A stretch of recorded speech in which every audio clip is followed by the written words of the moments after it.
Okay, what is your father? What's your father? What he is? I'm saying, what's the nationality? Okay, now you say you black, right? Now what color is this? Is you that color? Look at yourself. Listen. Look at yourself. All right, is you that color? Do you know who you is according to the Bible? That's right.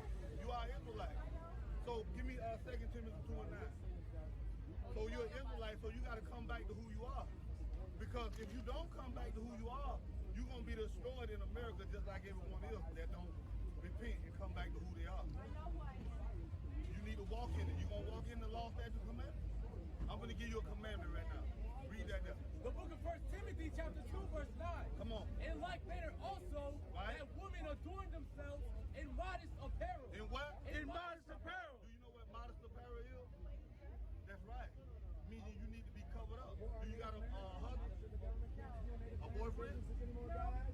Well, you need to cover yourself up. You should not let every man see your godly things and the things that God has given you, because you could attract the wrong man, you understand? I'm telling you, you think you're going to attract a good man dressed like that? Or he's going to attract you for, listen, is he going to come at you for your mind or for your body? More likely. I have a mind and I have a body. I'm saying more likely. I'm going to say it. Right. But if you cover up, listen. Okay. Well, you're not caring. You're not respectful right now. I am. You're not respectful right now. You're out of order. You know what I'm saying? Give me Deuteronomy 2:25. The book of Deuteronomy chapter 22 verse 5. Come on. The woman. And the what? The woman. So he's talking to the woman. Do you believe in the Bible? I see you got a cross on, right? So you believe in the Bible? I believe in God, my creator. The living energy. So you don't believe in God? I believe in God. God is so you don't believe in the Bible? God is inside of me.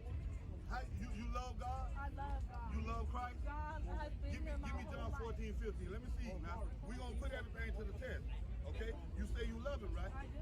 Okay, we're going to see if you do I or know not. you can't tell Read that. me if The book of John chapter 14 verse 15. Come on. If ye love me. Now this is red letters. This is the black Messiah speaking. He said, if you love me, read. You will obey my commandments. Do what? Keep my commandments. Do what? Keep my commandments. Do you keep the The commandments? commandments are love your neighbor as yourself and love God with all your heart, soul, mind, strength, and spirit. And the disciples asked Jesus, what are the greatest commandments? He said, love your neighbor and love God. Those are the commandments. He said, all the law and all the prophets are hanging on these two laws. Love your neighbor as yourself. Love God with all your heart, soul, mind, strength, and spirit. No man can fulfill the law. That's why the Messiah died. Yeshua HaMashiach died for your sins. You cannot fulfill the law.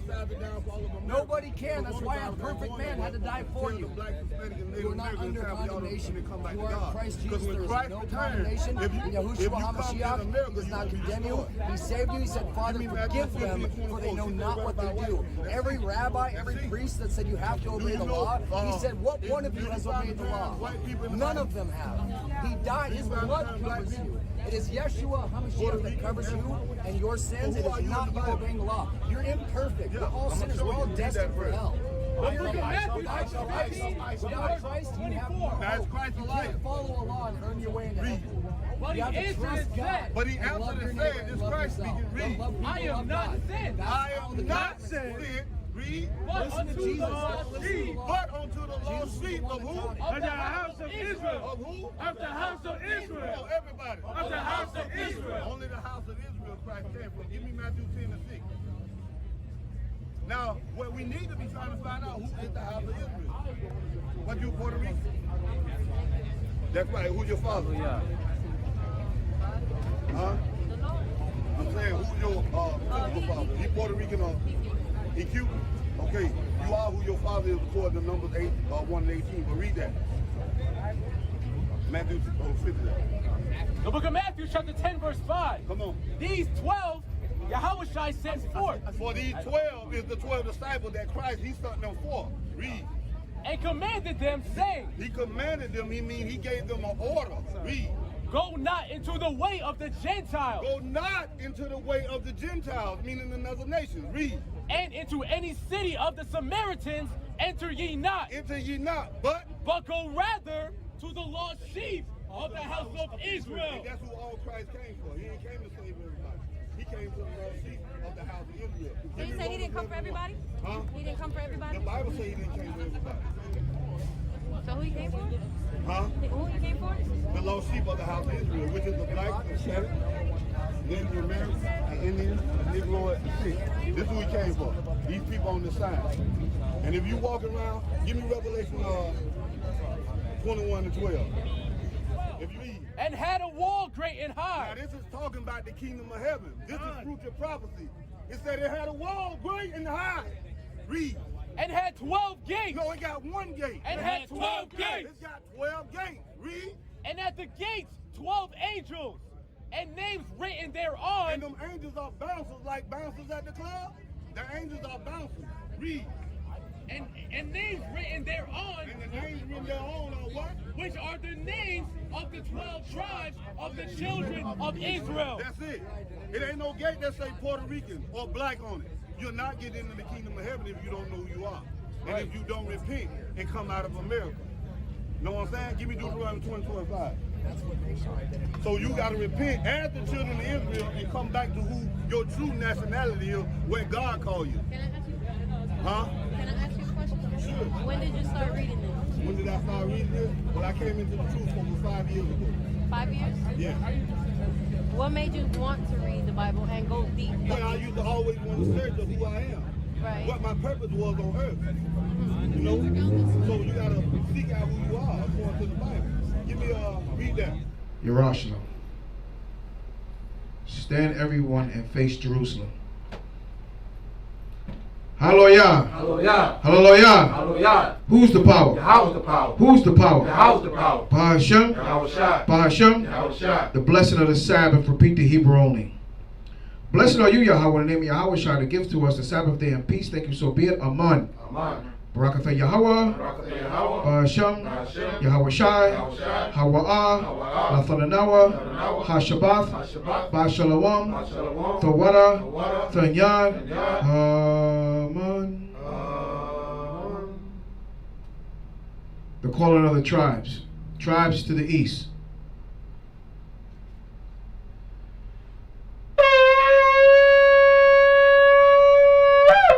Yawasap. Yahushua. Banyamyan. Banyamyan. Dan. Dan. Shema.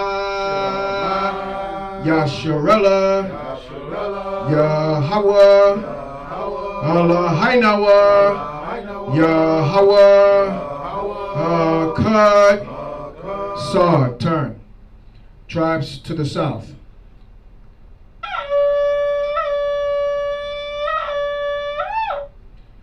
Shemaiwan. Shemaiwan. Yashakar. Yashakar. Zebulon. Zebulon. Shemai. Yasharella. Yahweh. Ahrahyahla. Yahweh. Cut. Saw. Turn. Tribes to the west. Gad. Gad. Ashar. Ashar. Naphtali. Naphtali. Shemai. Yasharella. Yasharella. Yahweh. Ahrahyahla. Yahweh. Cut. Saw. Turn. Tribes to the north.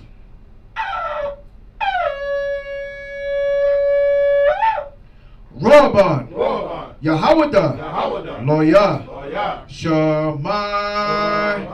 Yasharella. Yahweh. Ahrahyahla. Yahweh. Cut. Saw. Turn. Shema Yasharella. Yahweh. Ahrahyahla. Yahweh. Cut. Hero Israel. Yahweh's our power. Yahweh's one. Bahashem Hamashak Yahushai Tawarathanyan. Amen. The blessing of the Torah. Repeat the Hebrew only. Blessed are you, Yahweh, name of Yahushua, that gives to us the law. Barakatha Yahweh. Bahashem Hamashiach.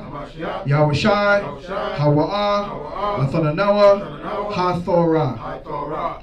Blessed are you, Yahweh, name of Yahushua, that gives to us the light to see. Barakatha Yahweh, Barakatha Yahweh, Bahashem, Bahashem, Hamashiach, Hamashiach, Yahushai, Yahushai, Hawa'ah, Hawa'ah, Lathanawa, Ha'awar, Ha'awar, Lara'ah. Ra'ah.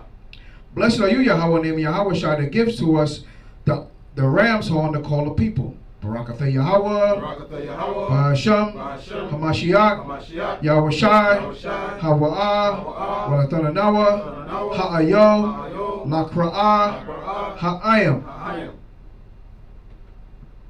Blessed are you, Yahweh, name Yahushai, that gives us the olive oil to anoint Israel. Barakatha Yahweh, Barakatha Yahweh, Bahashem, Bahashem, Hamashiach, Hamashiach, Yahushai, Yahushai, Hawa'ah, Lathanawa, Lathanawa, Hashaman, Hashaman, Zayath, Zayath, Lamashak, Lamashak, Yasharala, Yasharala, Thawada, Thawada, Thanyad, Thanyad, Aman. Aman. The Ten Commandments, repeat the Hebrew only. La'ah, La'ah, Yahaya, Yahaya, Lakah, Lakah, Alahorium, Alahorium, Akorium, Akorium, Alpanya, Alpanya, La'ah, La'ah, Thaisha, Thaisha, Lakah, Lakah, Basal, Basal, Wala'ah, Wala'ah, Thaibadam, Thaibadam, La'ah, La'ah, Kwakwath, Sham, Sham, Yahweh, Yahweh, Bashawa, Bashawa, Sakar, Sakar, Hayawam, Hayawam, Hashabath, Hashabath, Lakwadashawa, Lakwadashawa, Kabad, Kabad, Abaka, Abaka, Wa'amaka, Wa'amaka, La'ah, La'ah, Tharatazak, Tharatazak, La'ah, La'ah, Thana'ah, Thana'ah, La'ah, La'ah, Thaganab, Thaganab, La'ah, La'ah, Baino, Baino, Shakur, Shakur, La'ah, La'ah, Thakamad, Thakamad, Ko, Ko, Asharai, Asharai, Lara'aika, Lara'aika, Bahashem, Bahashem, Hamashiach, Hamashiach, Yahushai, Yahushai, Thawada, Thawada, Thanyad, Yad, Aman. Aman. The Ten Commandments, the book of Exodus, chapter 20 and verse 1. And Yahweh spake all these words, saying, I am the Most High Yahweh, thy power, which have brought thee out of the land of Egypt, out of the house of bondage. Thou shalt have no other powers before me. Thou shalt not make unto thee any graven image or any likeness of anything that is in heaven above, or that is in the earth beneath, or that is in the water under the earth. Thou shalt not bow down thyself to them, nor serve them. For I, the Most High Yahweh, thy power, am a jealous power, visiting the iniquity of the fathers upon the children unto the third and fourth generation of them that hate me, and showing mercy unto thousands of them that love me and keep my commandments. Thou shalt not take the name of the Most High Yahweh thy power in vain, for the Most High Yahweh will not hold him guiltless that taketh his name in vain. Remember the Sabbath day to keep it holy. 6 days shalt thou labor and do all thy work, but the seventh day is the Sabbath of the Most High Yahweh thy power. In it thou shalt not do any work, thou, nor thy son, nor thy daughter, thy manservant, nor thy maidservant, nor thy cattle, nor thy stranger that is within thy gates. For in 6 days the Most High Yahweh thy power made heaven and earth, the sea and all that in them is, and rested the seventh day. Wherefore the Most High Yahweh blessed the Sabbath day and hallowed it. Honor thy father and thy mother, that thy days may be long upon the land which the Most High Yahweh thy power giveth thee.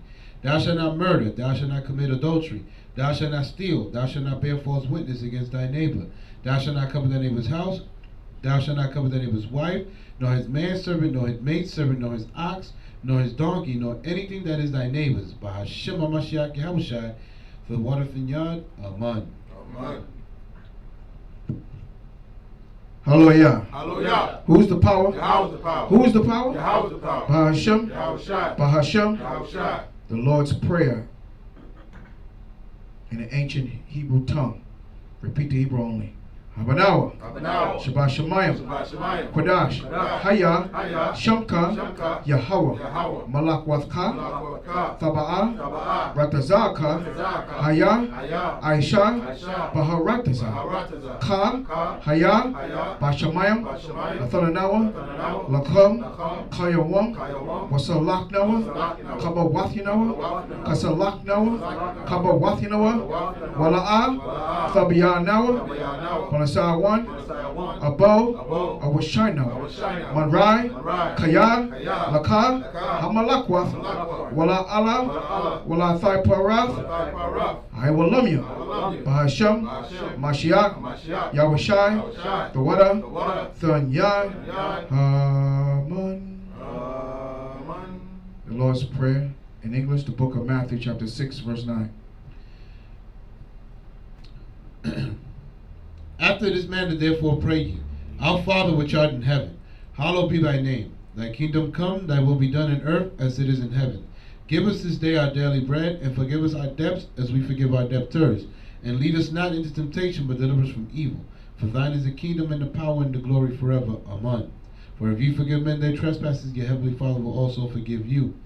But if ye forgive not men their trespasses, neither will your Father forgive your trespasses. Abanawa Yahweh Bahashem HaMashiach Yahushai, the water in Yad. Amen. Hallelujah. Hallelujah. Who's the power? Yahweh's the power. Who's the power? Yahweh's the power. Bahashem. Yahushai. Bahashem. Yahushai. Psalms 133 and Elisha Kodash. Repeat the Hebrew only. Shayar, Shayar, Hamawath, Hamawath, Ladawad, Ladawad, Hana, Hana, Ma, Ma, Tawab, Tawab, Wama, Wama, Nayam, Nayam, Shabbath, Shabbath, Akim, Akim, Gum, Gum, Yakad, Yakad, Kashaman, Kashaman, Hatawab, Hatawab, Ayo, Ayo, Haraash, Haraash, Yarad, Yarad, Ayo, Ayo, Azakwan, Azakwan, Zakwan, Zakwan, Aharan, Aharan, Shayarad, Shayarad, Ayo, Ayo, Paya, Paya, Mandawathiwa, Mandawathiwa, Kato, Kato, Karamwan, Karamwan, Shayarad, Shayarad, Ayo, Ayo, Haraya, Haraya, Taziwan, Taziwan, Kaya, Kaya, Sham, Sham, Tazawa, Tazawa, Yahweh, Yahweh, Ath, Ath, Habiakad, Habiakad, Kayayam, Kayayam, I, Haiwalam, Haiwalam, Bahasham, Bahasham, Mashiach, Mashiach, Yahushai, Yahushai, Tawada, Tawada, Thanyad, Haman. Amen. Psalms 133 in English. Behold, how good and how pleasant it is for brethren to dwell together in unity. It is like the precious ointment upon the head, that ran down upon the beard, even Aaron's beard, and went down to the skirts of his garments, as the dew of Hermon, and as the dew that descended upon the mountains of Zion. For there the Most High Yahweh commanded a blessing, even life forevermore. By Hashem HaMashiach Yahushai, the water from Yad, Amen. Amen. Hallelujah. Hallelujah. Hallelujah. Hallelujah. Who's the power? Yahweh's the power. Who's the power? Yahweh's the power. Bahasham. Yahushai. Bahasham. Yahushai. Psalms 150 to praise. Praise ye Yahweh. Hallelujah. Praise Yahweh in his sanctuary. Hallelujah. Praise him in the firmament of his power. Hallelujah. Praise him for his mighty acts. Hallelujah. Praise him according to his excellent greatness. Hallelujah. Praise him with the sound of the trumpet. Hallelujah. Praise him with the psaltery and harp. Hallelujah. Praise him with the timbrel and dance. Hallelujah. Praise him with the string instruments and organs. Hallelujah. Praise him upon the loud cymbals. Hallelujah. Praise him upon the high sounding cymbals. Hallelujah. Let everything that have breath praise Yahweh. Hallelujah. Hallelujah. Hallelujah. Praise ye Yahweh by Hashem HaMashiach Yahushai, for water in Yad. Amen. Amen. Let everything that have breath praise Yahweh. Hallelujah. Let everything that have breath praise Yahweh. Hallelujah. All praises, all thanks go out to the power of Abraham, Isaac, and Jacob, because truly his mercy endure forever. We come before you, Abba Yahweh. Please hear our prayer, receive our supplication. The water for blessing us on this Shabbat day. The water for waking us up to see the light, to see the sun rise in the east and set in the west, Abba Yahweh. Please send the righteous angels to encamp around us at all times, because we know Satan seeking who he may devour, knowing that he only have a short time left. Please watch over and protect all the children of Israel, Abba Yahweh, the uncircumcised and the circumcision. Please, as always, Abba Yahweh, bless the food that we have, that may it bring us good health and good nourishment. And please watch over and protect us during these last days, that the doctrines are coming out, the perilous times are coming, the days of the pestilence, the COVID-19, COVID-45, whatever devices of Satan that's coming and lurking out here, Abba Yahweh, please let it not come nigh the children of Israel. By Hashem HaMashiach Yahushai. Please watch over and protect us, Abba Yahweh. And as always, please come redeem us out of this captivity. All these things we ask and praise in your name, Yahweh, and your son, HaMashiach Yahushai. By Hashem HaMashiach Yahushai, the water in Yad, Amen. Yeshabiam. Everyone be seated. Shabbat Shalom. Shabbat Shalom. Shabbat Shalom. All right, all right. Oh, give thanks and praise to the power of Abraham, Isaac, and Jacob, because truly his mercy endure forever. We back again. Another Shabbat in peace. You know, there'll be times that we will not be having this Shabbat in peace. At one time, we used to run into the mountains in a cave to keep the Shabbat. Some days are going to be back very soon. All right? Because due to the last days and the coming of our King, our Mashiach Yahushai, right? a lot of things is going to be going down. Right? The people of this world, the nobles and everybody is going to be running for their life because our King is coming back to redeem us out of this captivity. Con? Con. All right. So today's portion is going to be Genesis, we said 47? 47, 28 to 50 and 26. Yeah. Con. Genesis 48 to 50 and 26. So we have a lot of ground to cover. So without further ado, we're going to jump right into it. We're going to get Colossians 3 verse 17. Let's open up the word of Yah. Colossians chapter 3 and verse 17. This is the book of Colossians chapter 3 and verse 17. And whatsoever ye do in word or deed, do all by Hashem HaMashiach Yahushai, giving thanks to Yahweh and the Abba by him. Right, so everything we do, we got to remember we do in the name of Mashiach Yahushai. Always giving thanks to the powers that's in heaven and watch over us and keep us safe. So let's jump right into Genesis 47.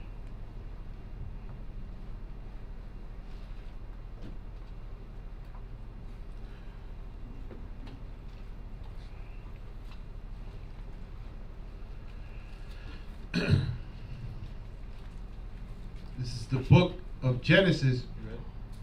You know, Genesis.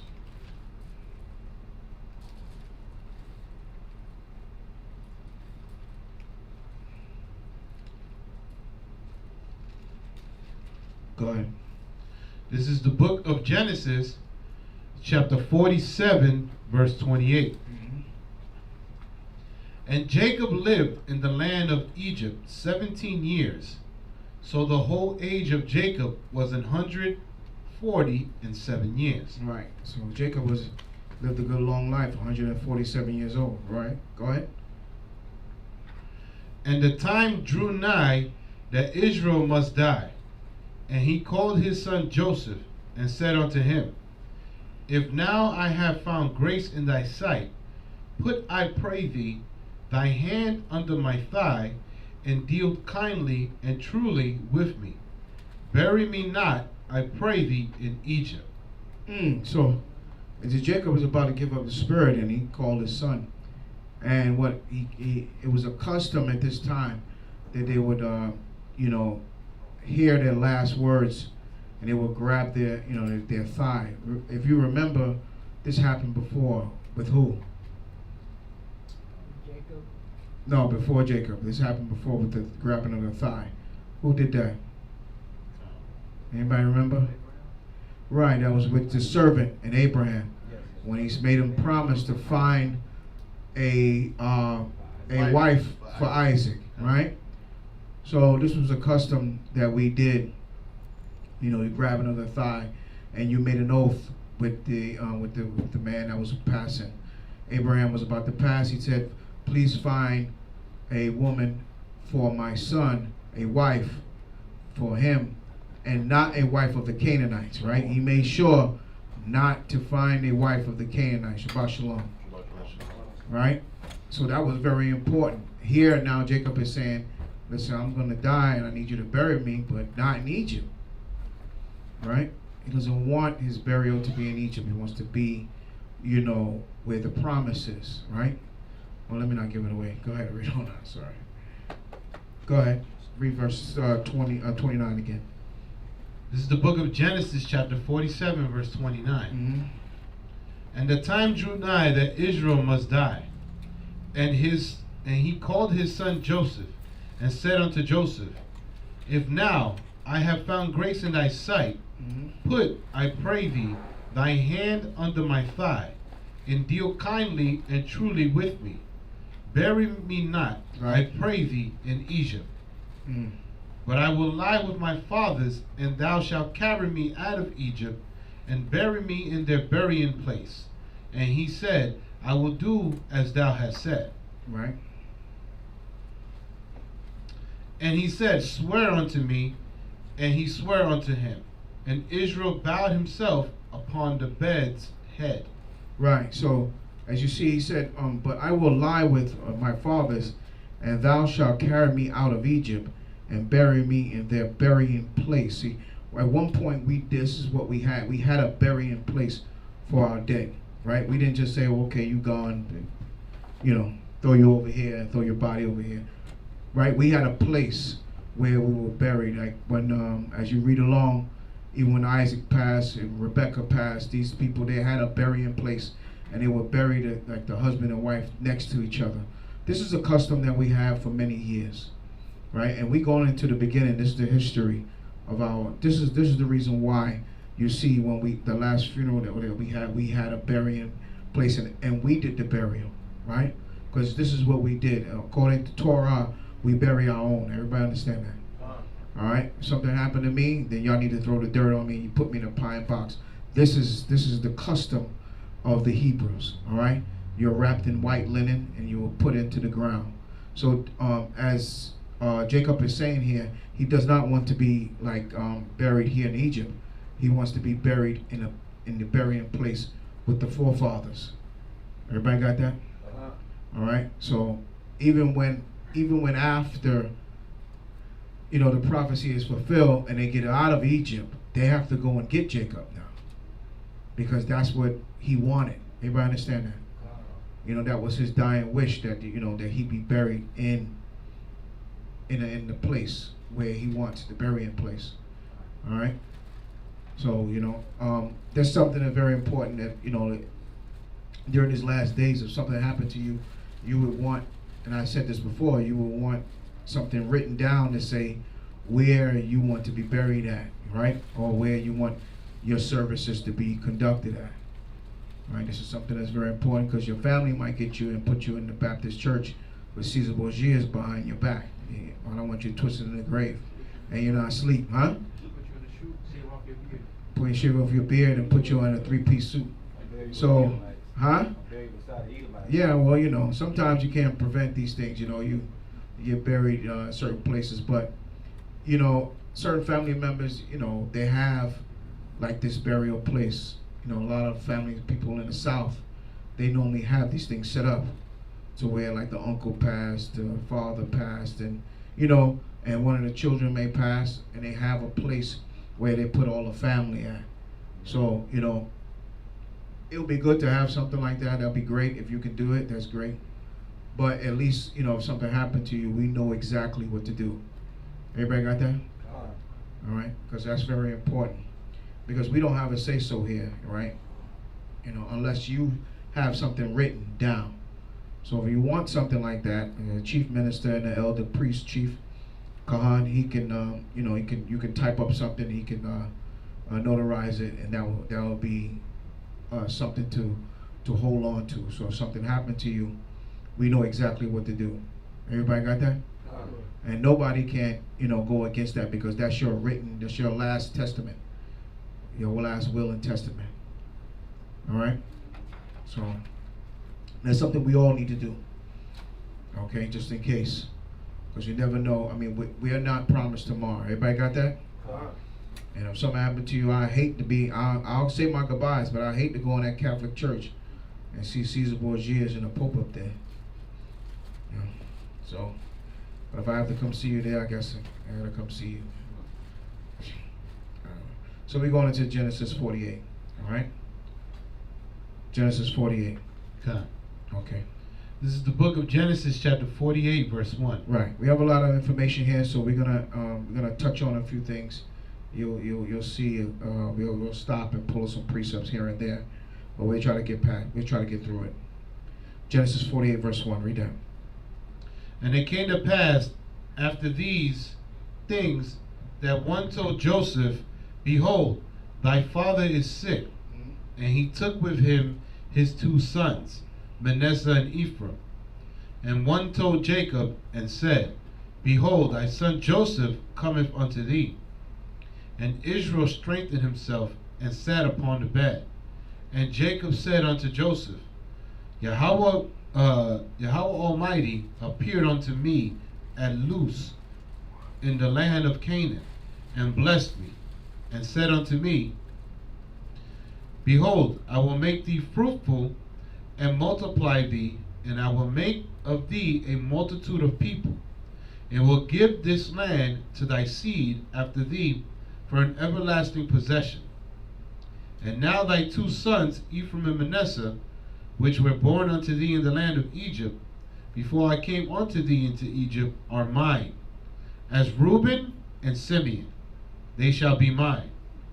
And thy issue, which thou begettest after them, shall be thine, and shall be called after the name of their brethren in their inheritance. Right, so you see the prophecy already. They started very early with Ephraim and Manasseh. It said you're going to be multiplied. That's why when you look on the map over there, what do you see on the map? Who has the biggest areas?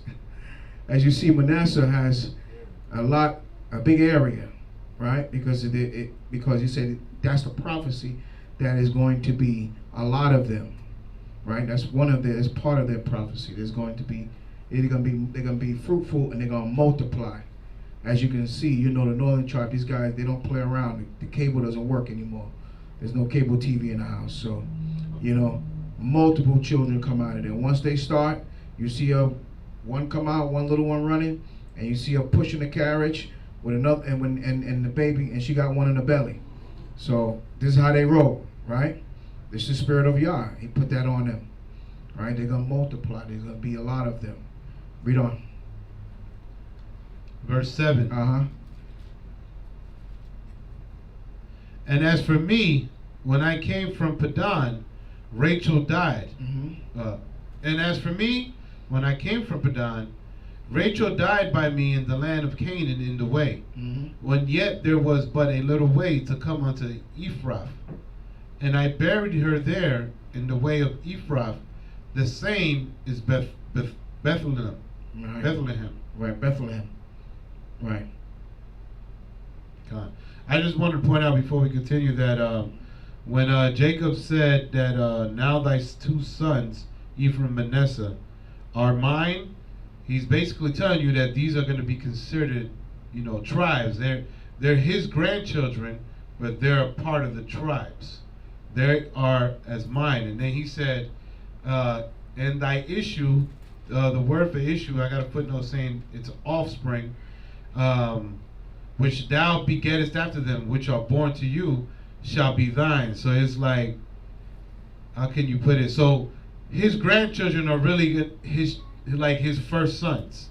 You understand? Go ahead, Tab. Make an excellent point, because for example, Reuben, Judah, they had grandchildren as well, but you don't see their names, like Manasseh and Ephraim. Right. Go back to the. I'm not gonna go back to it. He said, "They shall be mine, are mine as Reuben and Simeon." Right. So it's the prophecy is letting it be known right now that Ephraim and Manasseh are going to be they are grandchildren to one of the 12 sons of Jacob, but they are considered basically a son of Jacob. Right. 2 tribes. You understand? So I just wanted to point that out before we continue. And then that's why he said that then Joseph's grandchildren will be his. Joseph's grandchildren is going to really be considered technically his sons, not his grandsons. They don't really go into depth of their grandchildren, but just keep that in mind. Right. Verse 8. It's the book of Genesis, chapter 48, verse 8. And Israel beheld Joseph's sons, and said, Who are these? And Joseph said unto his father, They are my sons, whom Yahweh hath given me in this place. And he said, Bring them, I pray thee, unto me, and I will bless them. Right. Now the eyes of Israel were dim for age, so that he could not see. And he brought them near unto him, and he kissed them and embraced them. And Israel said unto Joseph, I had not thought to see thy face, and lo, Yahweh hath showed me also thy seed. And Joseph brought them out from between his knees, and he bowed himself with his face to the earth. And Joseph took them both, Ephraim in his right hand toward Israel's left hand, and Manasseh in his left hand toward Israel's right hand, and brought them near unto him. And Israel stretched out his right hand and laid it upon Ephraim's head, who was the younger, and his left hand upon Manasseh's head, guiding his hands wittingly from Manasseh was the firstborn. Salakia, guiding his hands wittingly for Manasseh was the firstborn. Right. Okay. And he blessed Joseph and said, Yahweh.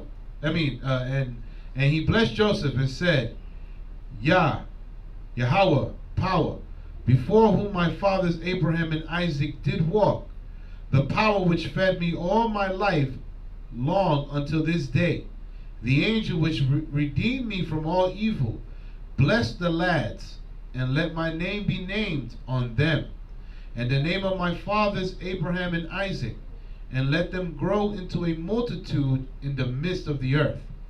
And when Joseph saw that his father laid his right hand upon the head of Ephraim, it displeased him, and he held up his father's hand to remove it from Ephraim's head unto Manasseh's head. Oh man, it's going down here. Go ahead. And Joseph said unto his father, what did he say? Not so, my father, for this is the firstborn. Right. Go ahead. Put thy right hand upon his head. Mm-hmm.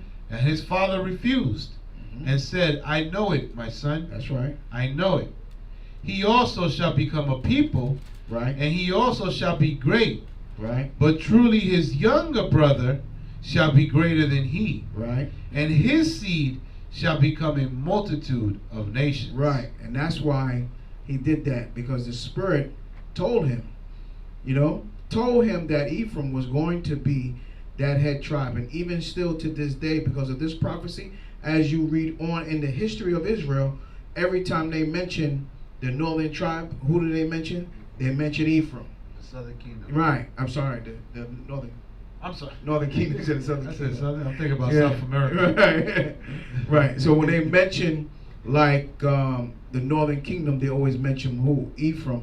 Okay. Because Ephraim is the one, even though he was the younger, he was the one that's going to rule those remaining tribes, right? So I know you got some information. No, you good. Also, it was something else I was going to say. This had happened before with Esau and Jacob, right? Esau came out first. He was the eldest, right? Remember? And remember, the eldest also, he's the one that's supposed to get everything. He's the heir to all, right? But who got the blessing? Jacob got the blessing, right? So all the time it doesn't necessarily happen that way. And the Most High is what he sees.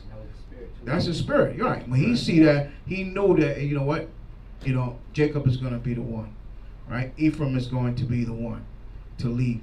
Okay? What you going to say something? No, that's it. I was just going to say the spiritual thing. It's a coincidence that Jacob's the one that's saying that the younger shall be greater than the older, when that happened with him in his situation with Jacob and Esau. Right. I was just going to point out what their names mean. Go ahead. Ephraim means to be fruitful, or I am fruitful, and then Manasseh, I guess in Hebrew, I don't have it in Hebrew, means to be made to forget, from my understanding. So it's, as you can see how he chose Ephraim over Manasseh. Later on in the portions, we're going to see what happens to the tribe of Manasseh, how they be what the estate of their tribes are later on. But so Joseph means to be I am fruitful, and Manasseh means made to forget. Okay, hallelujah. Go ahead.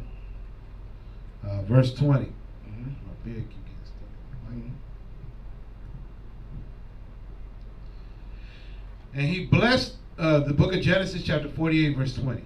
And he blessed them that day, saying, In thee shall Israel bless, saying, Yahweh make thee as Ephraim and as Manasseh.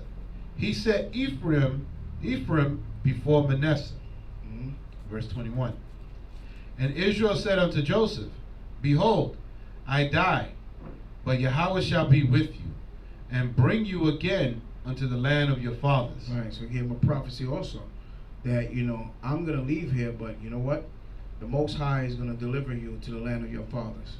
So knowing that, eventually we're going to get into the land, all right? But it's going to be a process, for us to get there. Go ahead. Verse 22. Okay. Moreover, I have given to thee one portion above thy brethren, which I took out of the hand of the Amorite, with my sword and with my bow. Okay. Con. Chapter 49. Okay. This is the book of Genesis, chapter 49, verse 1.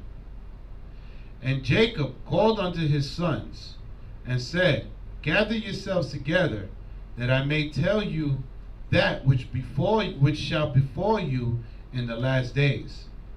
Gather yourselves together, and hear, ye sons of Jacob, and hearken unto Israel your father.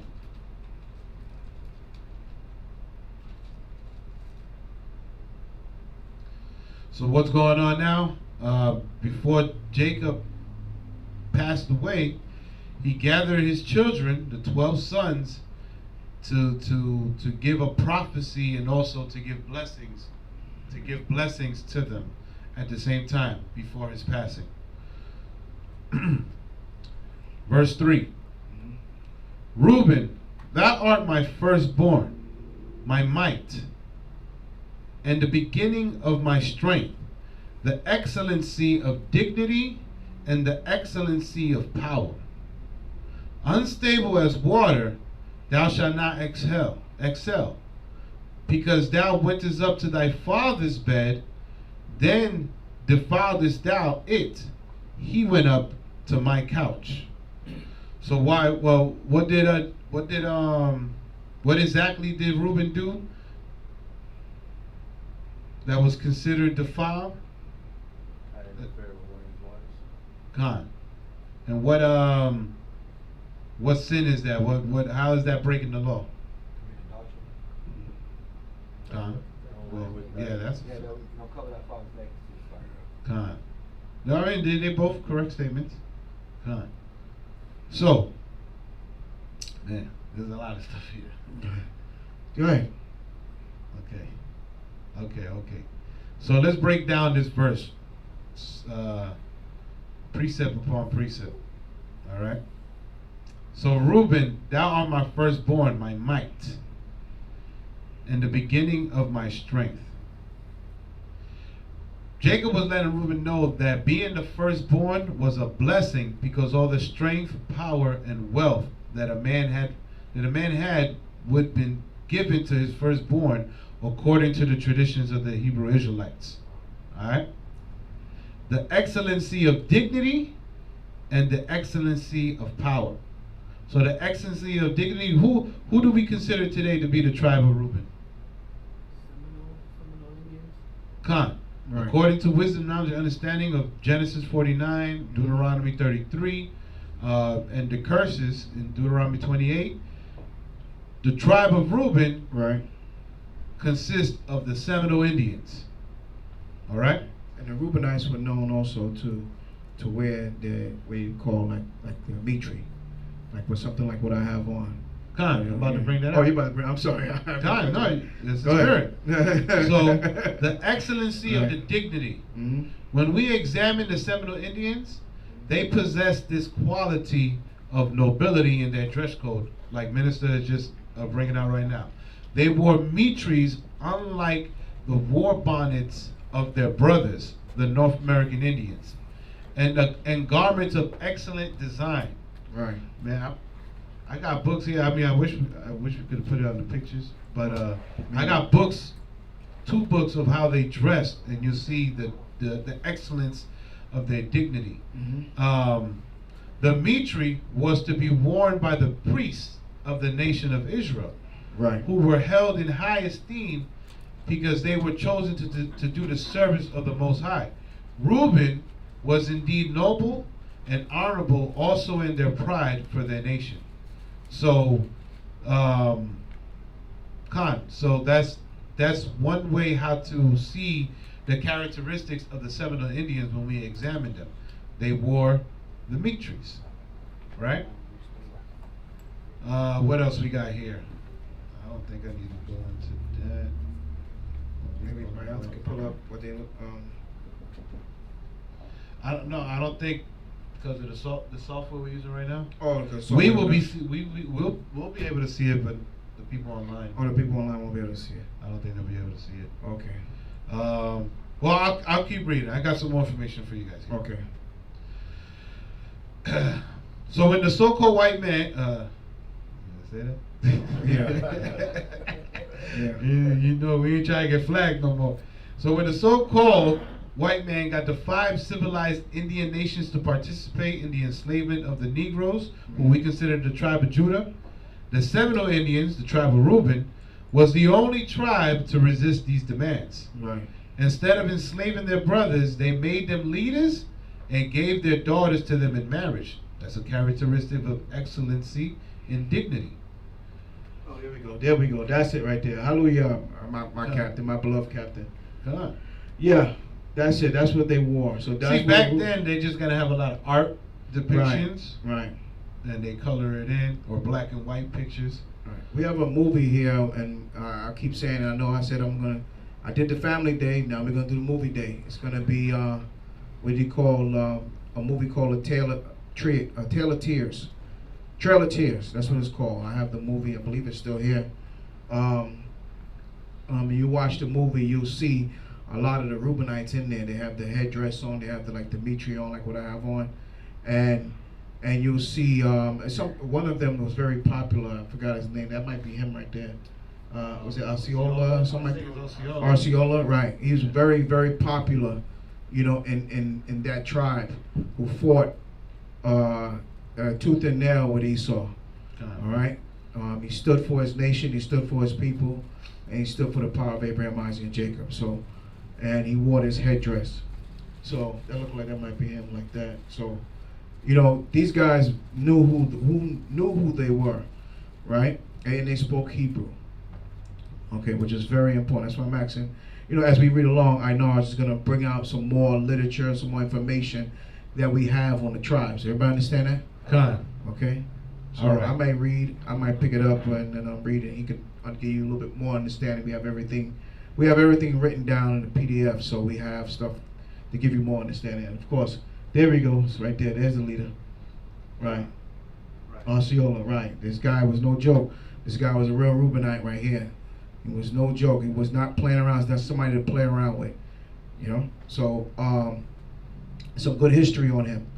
If you get a chance to look him up and check him out, he did some good things for our people. Right. So, okay. So we got three of those precepts.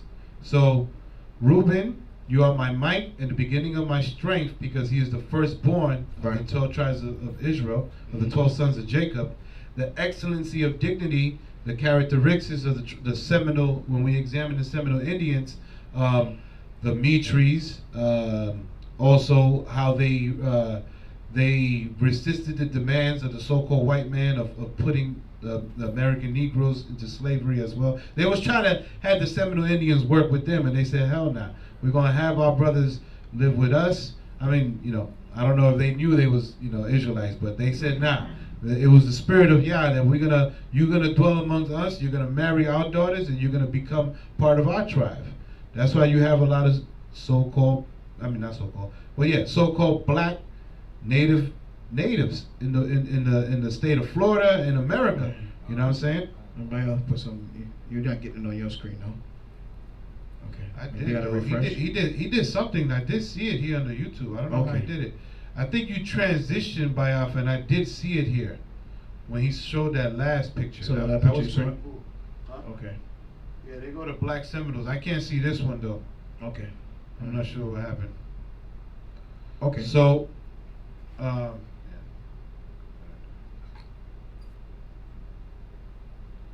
right. So we got those precepts. So now, the next one, the excellency of power. Okay.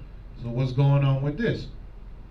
So, the excellence, Reuben was a powerful tribe. The Seminole Indians, they were a powerful tribe. They were what they considered, by Africa probably find it, I think they were considered an unconquered tribe in the here in the state of Florida or in the Americas. And I believe they traveled in other areas as well.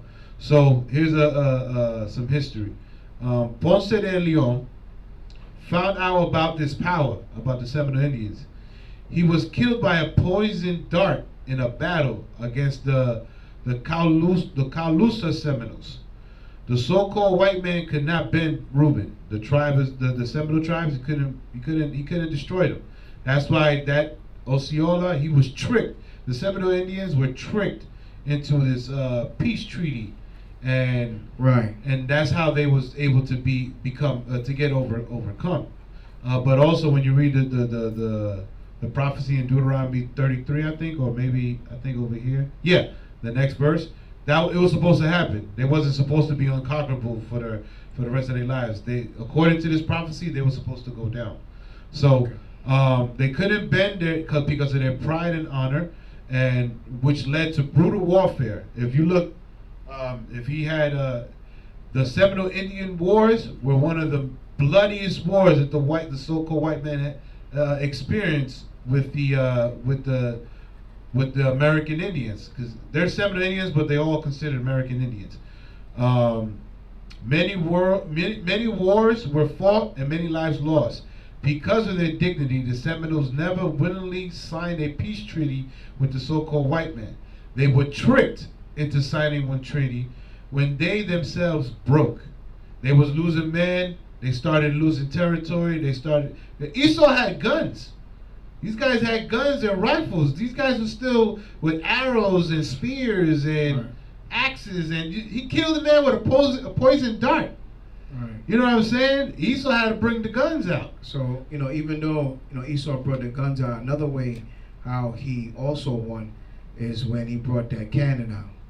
See, when he brought that cannon out, that was a whole new ball game. Bigger guns. Yeah. And it started, that cannon was brought out during this time, when that battle against the North American Indians. Along the way, we'll get to it probably a little bit later, but definitely that cannon was brought out. I don't know if I remember when, but we can go through it later. There's definitely books or documents telling you when Esau started bringing that out. Yeah. So there's records that show that the Seminole Indians was Esau. I'm gonna start using Esau's worst enemy. Worst enemy. They have documentaries. They have what they call these things, brief accounts, letters saying that dealing with these guys for hundreds of years was painful, was bad. So this is why the prophecy says that this priest would be the excellency of their power, because they were a powerful tribe, the Seminole Indians. So we're going to read on to the next verse. All right. Genesis 49 verse 4. All right, I'll read it. Okay. The book of Genesis chapter 49 verse 4. Unstable as water. Unstable as what? Water. Read. Thou shalt not excel. What happened to the Seminole tribes? What happened to the Seminole tribes?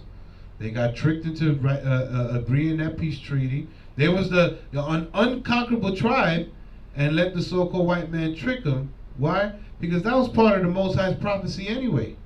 He was going to be he's unstable as water. Let's see what unstable as water means. Unstable as water. Thou shalt not excel, because thou wentest up to thy father's bed, then defilest thou it. He went up to my couch. All right. So the precept unstable as water. During the years of the invasion of the Spaniards, the Seminoles were known to be a nomadic tribe, traveling to Indian coastal towns in Florida Keys, the Bahamas, the islands of Cuba, Puerto Rico. That's why the so-called white men called them Seminoles, which means runaway. The word Seminole means runaway, runaway Indians or whatever. It was because of this instability that they ended up in Florida, originally being in the mountains of Quito in South America. Now, with that being said, let's get this out. We're going to read something here in the book of the Lost Tribes and the Promised Land. I feel like preach right now. I got a bag of tricks over here. There you go. Bring it out. Bring that out. Tricks. So we're gonna read an insert. Not gonna read much. We're just gonna go straight to it. Of a man called Montesinos, right? Yeah. His name is Antonio de Montesinos, right? He is this man that was traveling. He was traveling in the mountains of Quito in South America, which is in Ecuador this present day. If you pull up a map, you look at the map of Ecuador, the first thing, when you start zooming into Ecuador, the first thing that pop up is Quito. Is these mountains of Quito. So, as I just read here, that the Seminole Indians, they came from the mountains of Quito, right? So, Montesinos was this Spanish traveler, right? And he came across, he had an Indian guide. He had a guide in South America, in the wild mountains of Quito, that was helping him travel, right? So he was walking with this man, and let's see here when he asked this man. Okay, boom. I'm gonna ask you to read this. So read where it says Indian guides, and you can stop where it says language. See that yellow highlight? Right, the yellow highlight, right. Yeah. Read that. Right. So the Indian guides remarked that the natives of that country deserve all the suffering they had. So the Indian guide made this statement to Montesinos. What did he say? He told them that the Indians of what? So the Indian guides remarked that the natives of that country deserve all the suffering they had undergone. Read. At the hands of the Spaniards. So he told this man that the Indians deserve what happened to them in the hands of the Spaniards. Check that out. Read. And when he asked them to explain why they thought such a thing, they had replied mysteriously that it was because we so badly treated a holy people. So it's like, you gotta look at this in a spiritual way. He saying that his people treated a holy people very badly, but they're not giving us too many details of what happened. But this Indian guy understood that what happened to the tribes, what happened to the natives, were supposed to happen because of something, right? Read. He says, we so badly treated a holy people, the greatest in the world. Nothing more had been offered by them on this on this point. But later in the same conversation, Francisco, one of the Indian guides, had declared that his countrymen would be avenged upon the Spaniards in the time anyway. So what did he say? He said that Francisco, one of the Indian guides, had declared that his countrymen would be avenged upon the Spaniards in time anyway. So the Indian guy, which name is Francisco, he told Antonio Montesinos that sooner or later our people will be avenged for the atrocities that the Spaniards did. That was it? Yeah, that was a highlight. Okay, let me see. Go to the next page. Yeah, let me just let me see.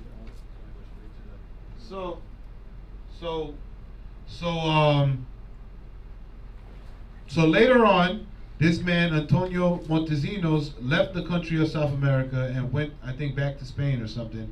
And he got let's see, I think it said it right here. He was okay. So upon his return back to Cartagena, the Judaizing Montesinos had found himself accused by the Inquisition, and he was put in prison, right? So while he's in prison, this man is thinking to himself. This man says, he did a prayer. He said, "Blessed be the name of the Lord, who has not made me an adulterer, a barbarian, a Negro, an Indian." And boom, the man stopped, right? Just picture that. The man stopped in his thought. He said, "Those Indians," he told himself, "they are Hebrews." The man that he was just talking to, Francisco, and the statements that Francisco made, he was like, yo, those are Hebrews, right? So now, he got out of jail somehow. It doesn't tell us how.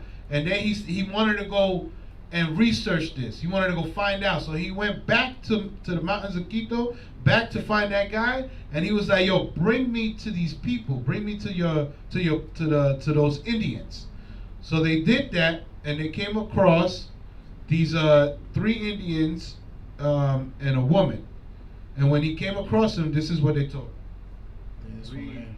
Read this. Right. Read it all the way to the orange. The orange, okay. We're reading out the book of the Lost Tribes. Lost Tribes of the Promised Land. And this Right. is now we're By in Ronald page, Sanders. right. And now we're in page, I think, 364. 364, right. Right. Upon hearing the words, they rose. Right? When it said, upon hearing her words, they rose. I'm sorry, you know what? So, read up a little bit. Yeah. I got this right here. So while they was on this boat, on this canal, they was on the way to the mountains of Quito, and the Indians, they saw them and they started waving. No, I think Francisco, the guide, he saw them and he started waving a banner and he got closer to them, right? Let me read it from the woman.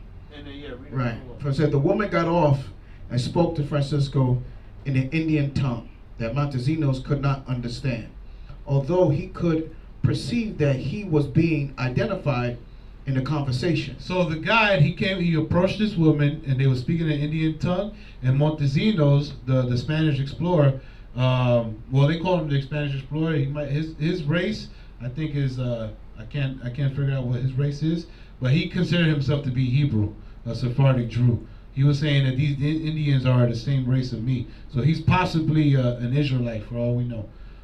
So he came across this woman, and the woman started talking about him in an Indian tongue. Read.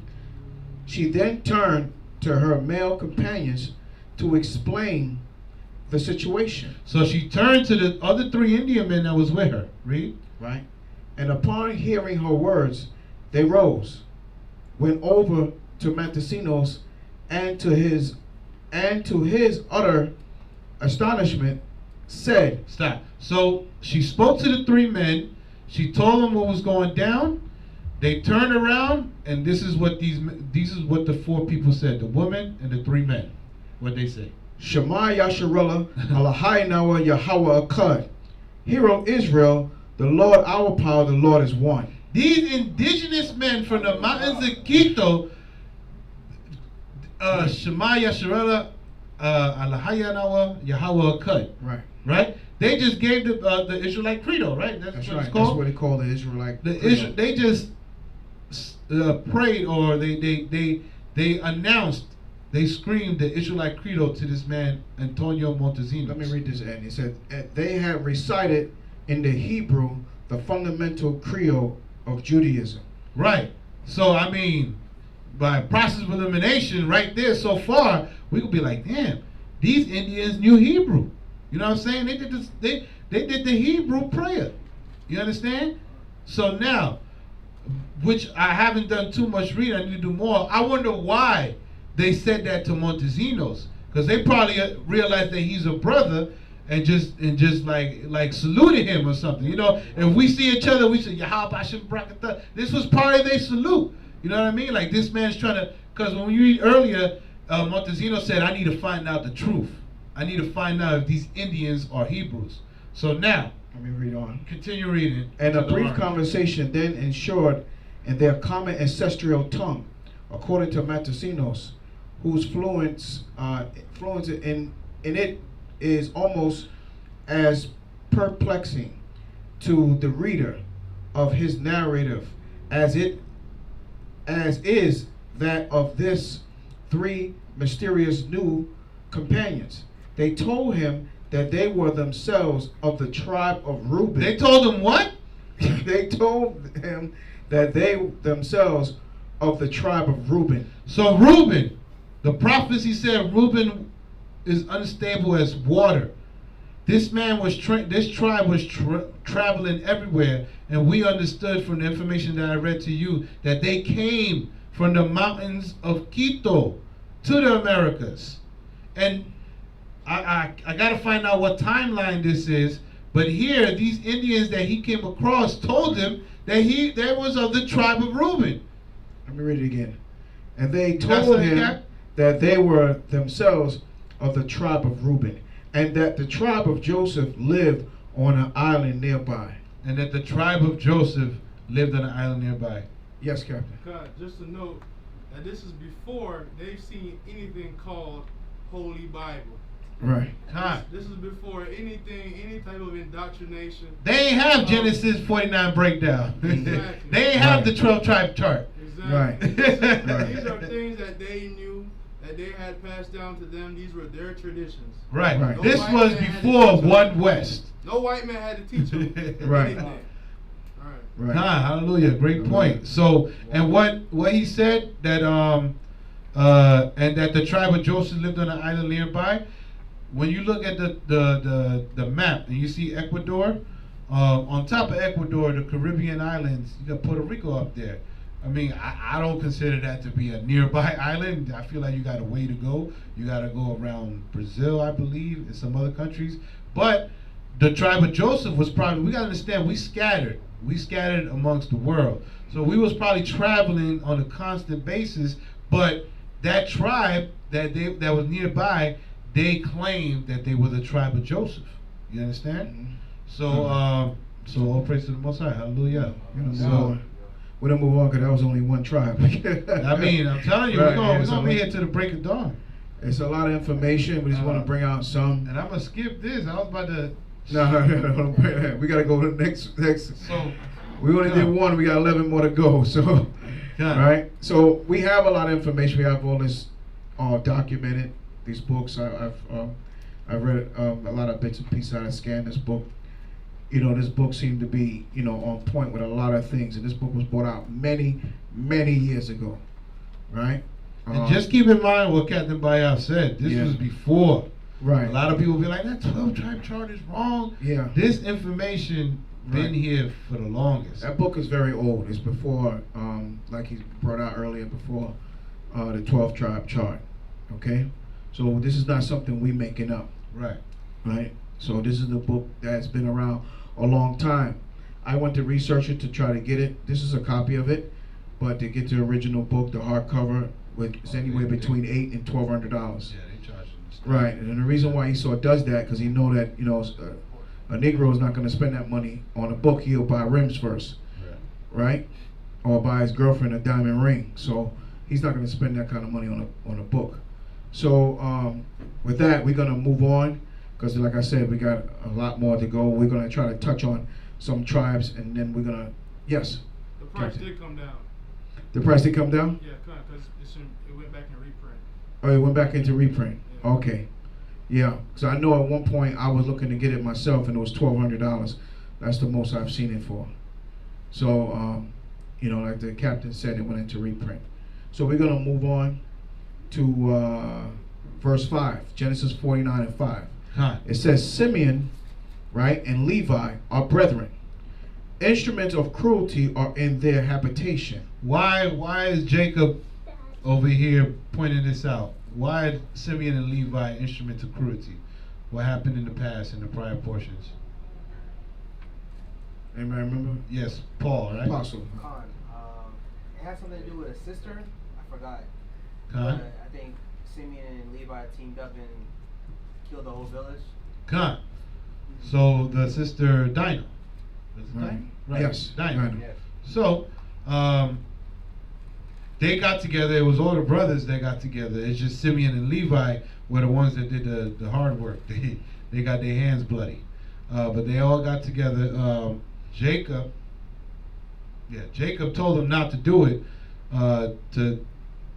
to not kill the village. So they got together. They tricked. What was the guy's name? I forgot the guy's name. The guy, huh? Yeah, I believe Shechem? that was his name. Yeah. Oh, the guy that wanted to marry Dinah. Right, and they agreed to the circumcision. They agreed to the circumcision and everything, that they were going to do it, but they wanted to mesh, you know, with the Hamitic tribes, with Dinah, right? And if we go back into the history, Simeon and Levi decided that this cannot happen. Right. Right? But this is not of Yah, that we should deal with the other nations like that. Right. And then that's when they believe it or not, they started a war. Them two got together, and they decided to say, you know, we're going to take them out. All right, so that was part of Simeon and Levi. He said that's why they are brethren, instruments of cruelty are in their habitation. Right. And if you go into the history, even today's history, the so-called Haitians, the so-called Dominican Republic, they share the same island, right? And they're not even, you know, they're pretty much two different nations on that island right now. Right. But they are brethren, right? And the instruments of cruelty, you could just look at it, you see what's going on there in. Oh, he brought the parallel, right? Yeah. God, I'm happy you did that because I got. It'll be quick. This information. Yeah. Okay. All right. They have some. You know, if you go into the history of Haitians and Dominicans, they are both known to doing these acts of cruelty. I mean, when a man come home to the Dominican Republic and see his wife with another man, you could almost know for sure that man is going to be chopped up, right? And Levi gonna get him, and he gonna, you know, bury him or hang him, or they're gonna find something crazy inside, you know, inside his body, growing around. Yes, Ariel. A very well known weapon that they use on both sides of the island is the machete. Oh yeah, the machete. I forgot about that. Yes, it seemed like that's the instrument of interest over there in that island, right? So some things go down, something got to come off, right? Yeah. So to touch on what Minister's saying, go ahead. Then it's like, so we read in this prophecy, why is it being pointed out that Simeon and Levi are brethren when that's obvious? They are the 12 sons of Jacob, so they're brothers. But this prophecy is trying to let you know something. They pointed out that they're brethren because the Simeonites, who are the present-day Dominicans, and the Levites, who are the present-day Haitians, they both live on the island of Hispaniola, Dominican Republic. I mean, what other tribes live on the same country, and the only thing that separates them is water, is a river or a lake or whatever. You know, this is two races, according to America, that live on the same island. That's two countries on one piece of land. Let me say that. Two countries on one piece of land. Look, look what separates it. It's not even a big gap. So, think about that. And also, like Minister said, the cruelty are in their habitations. What's in their habitation that's cruel? Witchcraft. Yeah, witchcraft, that's right. Levi with the voodoo and Simeon with the brujeria. You got one that's chopping the head of a chicken and you leave it at your front door. And then you got the other one. What Levi be doing? Well, Levi do the same thing with the chicken. They leave it at your front door. You know. I used to work in this cell phone store back in Brooklyn. This Levi came in there because we was doing scams. I ain't gonna lie. We was scamming people in there. And Levi came to Simeon and he told him on Tuesday, you shall blah, blah, blah, blah, blah. This Simeonite was scared for his life because he believed in that stuff. Because that stuff is quote unquote black magic. You know, we think it's fake because we don't allow it to affect us. But that stuff I think it's real. If you scared of it, that thing might mess with you. You know what I'm saying? You understand? So that's instruments of cruelty. If you give it power, that's the problem. If you give it power, then it can happen. It can take over you. But Right. if you know that Yahweh is your power, then you will be all right.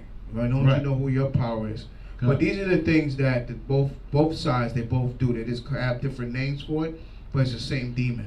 Right. All right. I want to read the next verse because pretty much the next verse really explains these two tribes. It says, "O my soul, come not thou into their secret, right? Onto their assembly, my honor. Right. Be not thou united, for in their anger they slew a man, and in their self-will they dig down a wall." So now you're going into, and he said, "Be not thou united." As he mentioned, they right there on the same island, and they're not united. Absolutely not. They're two different presidents, two different countries, two different governments. They don't agree with each other. Go ahead. Now, would I add something too? You would say that we're in the same island, so we might mix, and everybody's Right. mixed in. But the Dominican Republic, they revoke citizenship to people whose fathers are Haitian. Right. So if your great-great-grandfather is Haitian, you don't have Dominican citizenship. Okay. Yeah. Yeah. So you know what it is that the so-called Haitians they fought against the French. They fought against the revolt. They revolted against the slavery. So they pretty much got on their own. But the side of the Dominican Republic decided to sign on with the Spaniards. These Spaniards are probably still running the country still to this day, if I'm not mistaken. Oh yeah. Right. So a lot of times, they're gonna battle each other back and forth. They're not gonna be united because they fail to understand. They still calling themselves Haitian. They still calling themselves Dominican Republic. Until they stop calling themselves Dominican and stop calling themselves Haitian and start calling by their tribes or who they are, it's always gonna be a battle. They're always gonna be not united. Everybody understand that? All right. So I know. I haven't been there yet, but I plan a trip. Go back with Ariel. He's gonna show me around and show me the ropes, right? But we're gonna go down there and set up a camp and let them know who they are. Hallelujah. Hallelujah. All right. So like Minister was saying, that come not down into their secret. Uh-huh. Don't follow that witchcraft. Don't mess with it. That's why idolatry is one of the biggest problems for the Israelites. It's always been one of their problems since Exodus, since Genesis. Most High's been telling us, matter of fact, since Genesis, with the before the Most High told Jacob to bring the sons to travel to the to the land of Canaan, he told them, leave your gods there. We've been following. This is all considered gods. This is all witchcraft is a god. Is idolatry. So we've been doing this for the longest, and the Most High reiterated, don't come near their secret, because that's Levi and Simeon's secret, because they don't do that stuff out in the open. Now you got to really know them to know. I was hearing stories in New York. There was people, Dominicans, that have a 1-bedroom set up for witchcraft, for brujeria, and you go in there and the wooden floors were soaked up with blood from all the sacrifices they were doing over the years. Right, of course. This thing is not something that they just like advertise, put a sign outside the door and say, hey, come in, we doing this. Right. They didn't do that. It's very popular in New York and all over the world because, this is what they do. I want to read on to the next verse because it's very important too. Verse 7, it says, cursed be their anger, for it was fierce, and their wrath, for it was cruel. I will divide them in Jacob and scatter them in Israel. And this is why they're amongst all 12 tribes right now. They're not just in Dominican Republic. They're not just in Haiti. They're in America. They got Haitians. Do you know it's a big Haitian population in the Bahamas? Yes, it's a big Haitian population in the Bahamas. And in Spain. And in Spain. All over. Right. They're all over the place. Yeah, they're all over the place. They speak in French and Spanish. There are a lot of Levites that actually speak, Creole and Spanish fluently. Right? And French. There's some that speak like maybe multiple languages. We got one here. It's been manifested in front of us. It's manifested in front of us? Yeah, we got one here. Yeah, hallelujah. Right? So so it is, it is what it is. They've been scattered, but that's how we know who they are. Right? Because of the prophecy, it fits. Right. Right? Everybody understand that? And the reason why it was cruel, they told Shechem and their families to go to begin circumcising their all the men, right, in their habitations or whatever, and that's when they took the opportunity to kill all. But it was at their weakness. Like because that's cruel. If anybody had a circumcision at the age of 19 or 20, you only could imagine. Because when you're a child, you don't remember that circumcision. But at 20, 25 years old, you go get it done, you're gonna be in some pain. And then somebody come through your tent with a sword. What are you gonna do? Is either drop your jammy and pick up the sword, or hold your jammy and go down. I don't know which one, but Salaki, I know it's a Shabbat, but that's what happened, right?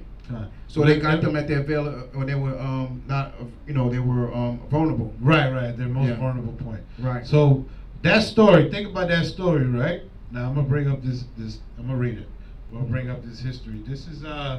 This is the book of the Black Indians. Oh yeah, that's very important. By it's a Hidden Heritage. It's the title, by William Loren Katz, right? And it talks about basically the so-called the Negroes and the indigenous people. It talks about both.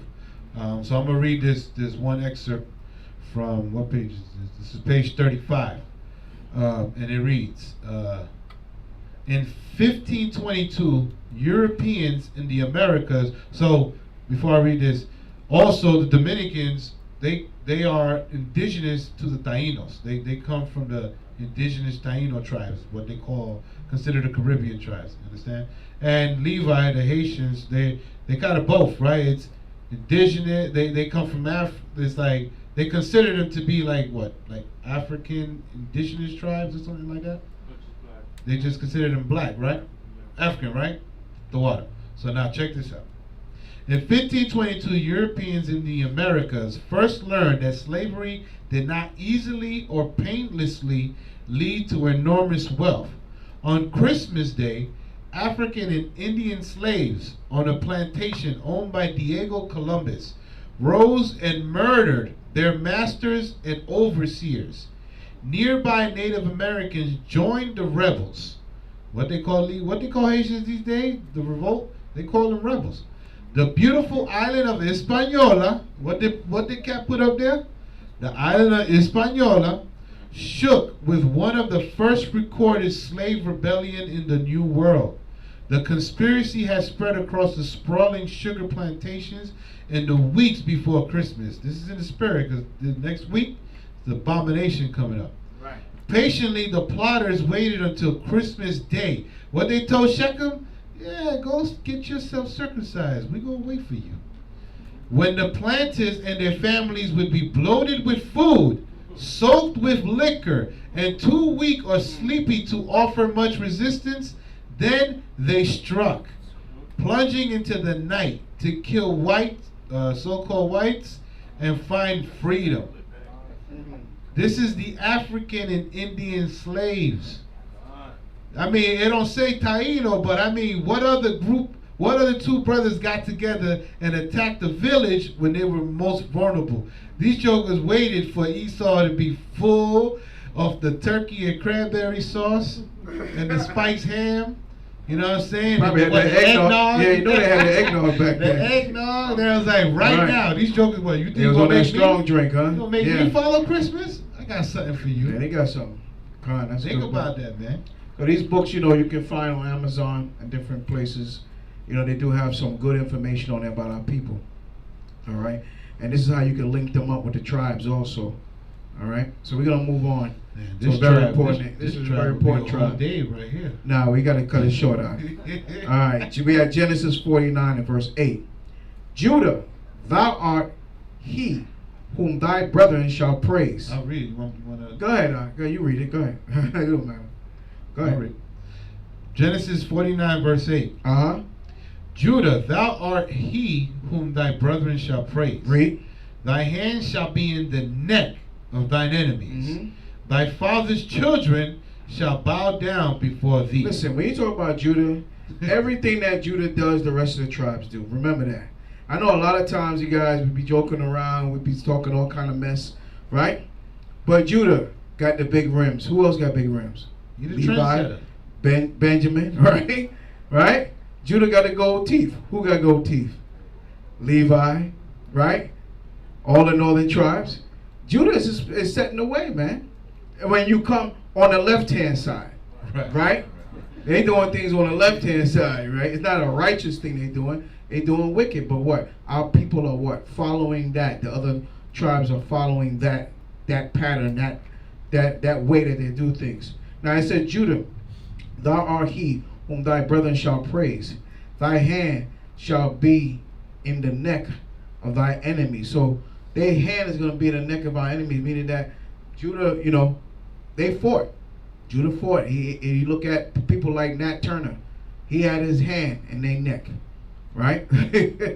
He was there, right? He revolted. He didn't last that long, but his fight was well known throughout history, right? If you look into his book, Nat Turner, they did a movie about him. What's the movie? Birth of a Nation. Right, they did Birth of a Nation. They did a pretty good job with that, right? And they brought out a lot of things in that movie. You need to watch that movie over again. A lot of jewels was dropped in that movie, showing that who we are. And Nat Turner today will be a Judite. Everybody got that? That's right. So, read on. Hold on, a couple things Oh, a about couple that. things? Okay, go just ahead. about the neck and the enemies. Yeah. Man. I mean, that's breaking it down. What they doing? How can you put it? Like Judah, this man he know the loopholes in the system. You understand? He find his way around things. They choke out the political system to make sure they reap their benefits out of it. Even though this system not built for them, Judah gonna make sure this system find a way to be built for him. You know, you call it EBT. You can call, you know what I'm saying, these guys, our people don't have to be on assistance living, but they put themselves on assisted living. You understand? There'd be like 5 cats living in an apartment, but only 1 person on the lease. They're gonna make sure that they're gonna get some type of benefits for the atrocities that America put them through. And also, that's also breaking it down geographically. No, that's the word I'm looking for? Yeah, geographically, location-wise. Who's Judah's enemy? Who's his number 1 enemy? The so-called white man, right? He is at the neck of... Judah's dwelling here in the North Americas, man. He is at the neck of the enemies. Right now, we know North America to be the powerhouse of the world compared to all the other Edomites that are out there. You know, you got the Temans, the Dukes, all around the world. But the Edomite that live here in America is one of the powerhouses. This is where Judah predominantly is. Yes, in the land of America. Also, when you look at also, you know, in a political field, you know, you watch Judah, you know, rise up above and sit there right in Esau's, like in his house. That's the next man right next to him. Right next to him. If you look at Barack Obama was what? A Hamite. But what was his wife? A Judite. That's right. That's right. So when you look at, you know, a lot of those people, Martin Luther King, you know what I mean? All these different guys, Malcolm X, you know, all these different guys, they were, you know, they actually stood up and fought. You know, look at this guy. That's the judge. What's his name? Thurgood Marshall. Oh yeah, Thurgood Marshall. Right. We have many Judites that actually paved the way for the other tribes to come into this country. Right. So you know, these are the things a lot of times people don't look at. You hear a lot of people from the islands and they kind of put Judah down, right? Yeah. Call them Yankee, go home Yankee or whatever. But you know what? If it wasn't for the blood and sweat off of Judah's back, you would not even be here. You'd still be catching coconuts and doing stuff in the islands, acting crazy. Yeah, you laugh. A lot of us laugh at it, you know, but they actually, you know, they set and paved the way for a lot of different things. Oh, yeah. You know what I mean? And they got up there and they fought all the way through. I mean, I could go on and on. I mean, the first black president, but who created the stoplight? Who created the comb? Who created, you know, the 100 black inventions? Right. Most of them are Judites. Right. And then when you think about it in the spiritual aspect, and knowing this truth, I mean, you know, I'll say 90, 80. I don't want to give a percentage. But most of the brothers out there waking our people up is Judah, man. Right. Judah out there. You got Zabak. You got brothers like Maharaka. I mean, this is my time. And you know, in Chief Minister Shalom and Elder Priest Kahan, you got the brother, one of the 7 elders. How many of them were Judites, man? Right. From One West. A lot of them. Marshall was a Judite. Marshall was a Judite. I mean, some of the greatest teachers of this word were Judites. Judites, you know what I mean? Bringing down the spiritual, of course, all of us now, but Judah, you know what I'm saying? It's Benjamin as well, right? With his music, we're gonna get to Benjamin later on. Yeah, later on, right. The last tribe, right? So let me read on because a little bit more. Let me see, verse 9. Judah is a lion's whelp from the prey. My son, thou art gone up. He stooped down. He crouched down as a lion. And as an old lion, who shall rise him up? Like again, Judah is, as you notice, where Judah at? In the crib. What Judah doing? Sleeping. What Judah doing? Chilling. Everything I gotta vibe, I gotta chill. Right? We gotta rise him up. Because when he wakes up and when he comes into the understanding of the truth, right? That's when this thing is really gonna pop off. Right? Because you notice that when Trayvon Martin got killed, when a lot of our people got killed, what happened? Who was rising up? Huh? Judah. That's right. Oh, that one in Missouri for Mike Brown. Mike Brown. That one was St. Louis. You know, all these different things happened. Those are like a week long of protests, rioting, the Watts riot, all these different things. Our people are just rising up. Judah is rising up. We gotta rise him up. How is he gonna get risen up? By this word. We have to wake him up. That's our responsibility. Okay. I'll read. Go ahead. So Judah is a lion's whelp from the prey. Right. My son, thou art gone up. Mm-hmm. He stooped down. He couched as a lion. Read. And as an old lion, who shall rise him up? Read. The scepter shall not depart from Judah. You hear that? Read it again. The scepter shall not depart from Judah. What did he say? The scepter shall not depart from Judah. What is that talking about? What is a scepter? What is a scepter? Huh? A ruler, like you ruling something? Like you measuring something? No. Right. It's like it's the rulership. Right. In a it's like metaphorical way. Right. It's like a weapon or something, like you said. And they will hold it. You know, it's a scepter. And when they make laws and say, okay, you bring it out. There you go. Right. The king would hold it. Right. So the scepter shall not depart from Judah. Right. Read on.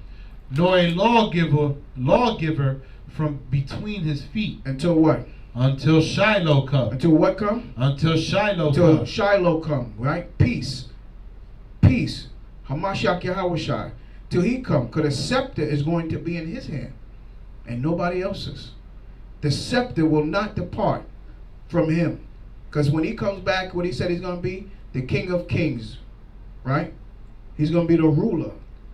Right? He's going to be the king of all the kings that's going to come out of 12 tribes. Everybody understand that? King of Kings means what? He's going to be the king of the 144,000 men. Everybody got that? When those 144,000 are sealed, 12,000 from each tribe, Yahushua is going to be the king, and he's going to have that scepter. Right? Read on. Until Shiloh come, Uh-huh. and unto him shall the gathering of the people be. Right. You see that? Unto him. Right? To the gathering of the people, because he's going to bring peace. Right? But first, destruction must come first. Everybody got that? Read on. Blinding his foil unto the vine, and his donkey's coat unto the choice vine. He washed his garments in wine, right, and his clothes in the blood of grapes. Right. So he washing his what? His garment in wine. That's bad. And his clothes is going to be in blood. That's prophecy of the scriptures that what his garment is going to be dipped in the blood, because he's going to destroy.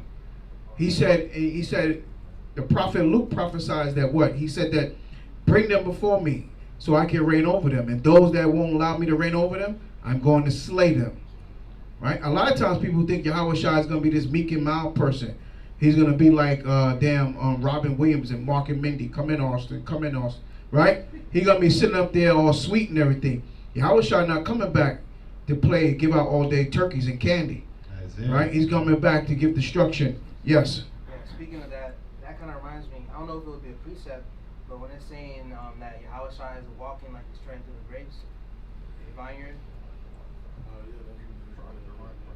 Okay. Yeah, you said trodden? Trodden. Yeah, Isaiah 63, 1 and 3. Mm-hmm. That could be a precept. Yeah, it is. Okay. No. Yeah, it's a lot.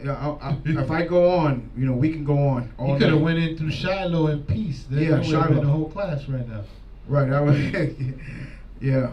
I just want to look at something. Give me 1 second. Yeah, you had Isaiah 63 and 1, right? Yeah, come on. Through verses 3. Right. Hold on. 1, 2, and 3.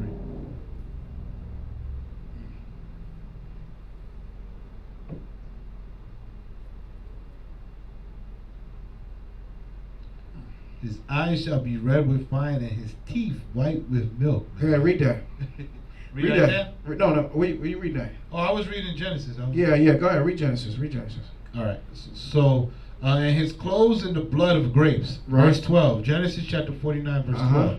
His eyes shall be red with wine, Uh-huh. and his teeth white with milk. Right. So that means what? You could imagine what he's going to look like, right? Because in Revelations, it explains to you what Yahweh shall look like. He was a dark-skinned man with woolly hair. So then, you know, when he smiled or he opened up his mouth, you're going to see his teeth, they're going to be white, and his eyes going to be red. Why? Because you know he drank wine. Everybody understand that, right? At one time he drank wine, but at the Passover, that was the last time he drank. Because he said, I won't drink with you anymore until when? When he said he's going to drink with us again? When he returns. When he returns, he's not going to drink anymore. Right? Okay. Read on. Kind, and then also just to touch upon that white, his teeth white with milk. What we know that's a characteristic or a trait of the so-called Negroes, right? What was happening in the slavery time when they used to mock our people? They used to do what? During the days of slavery and segregation, right, do the blackface. Exactly. The so-called white man made mockery of the American blacks' dark skin against their bright white teeth. Examples like Sambo and the Mammy pictures. And they had them smiling with the pearly white and the the big lips, and people wicked, man. Yeah. They also did a lot of things. I learned last night. Brother was bringing out about Santa Claus and this here Saint Nick, who's actually what we learned today is the Pope. It's the same person. Santa Claus and the Pope is the same person, right? And they used to do that. These were the elves. They had some wicked elves. And they painted their faces black. You remember? Yeah. They right. did it in London. In London, right. And this is a tradition that they still do today. Something like that. Right. Yeah, we're gonna say. I think it's Black Pete. Santa Pete. Oh, Santa what is it Pete? called? Santa Pete, something like that. Yeah, it's Black Pete. That's what they. Why These white so-called white people, they go around the children to homes and they paint themselves black. And there you go. That's a bunch of Edomites.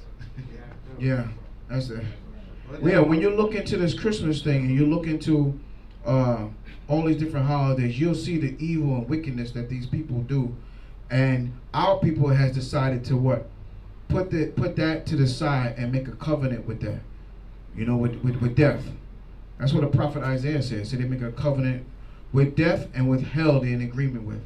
So you see there, this is a mockery of us, of our people, of our skin color, painting themselves black and running around like that. Okay? Easter Bunny is the devil, Santa Claus is the devil, and Caesar Borgia is the devil. Everybody understand that? All right? Do not have none of this stuff in your house. Right. Okay? If Caesar Borgia is in your house and you live there with your mother, don't knock it off the wall, because I don't want you to ask me for a place to live. I can't put you up. But if you live there and it's your place and you want it and you went and bought the place and Caesar Borgia is on the wall, make sure you take them off, all right? Cut? All right. I don't want nobody to, say, the minister told me knock it off the wall. The next thing you know, you got a place for me to live? I don't have no place for you to live, brother. Right? So, you can look over, when you get a chance, look over Isaiah 63 verse 1 through 4. Right? And then we'll go into, he said, wherefore thou art red in thy apparel and thy garments like him, and treaded down the the wine fat. So these are the things that are characteristics of Yahweh Shai. Okay? So let's move on, because we got, like I said before, we got a bunch of other tribes to go into. The verse 13. Zebulon. And this is something else right here. Right? Yeah. Zebulon. Very important. Pay attention, this one. Zebulon shall dwell at the haven of the sea, and he shall be for a haven of ships, and his border shall be unto Zidon. Come on. All right? So, what you got there? The tribe of Zebulon. Who do we consider the tribe of Zebulon to be? I hope you guys Anybody know? Hold on. No, you're not there. Zebulon. Who's Zebulon today? Ecuadorians, Guatemalans. Uh-huh. Costa Rican. Yeah, Ecuador's a little further down. Which it's a little further south. It'd be Guatemala, Panama. Right. Costa Rica, yes. Yeah. Guatemala to Panama. Right. Huh. So these are this is considered them. Now this is interesting tribe, man, Zebulon, because Zebulon, when you look at these Guatemalans, man, they ain't no joke. You ever see? I took a picture of a Guatemala. I have it on my phone, but I can't put it up. But he was.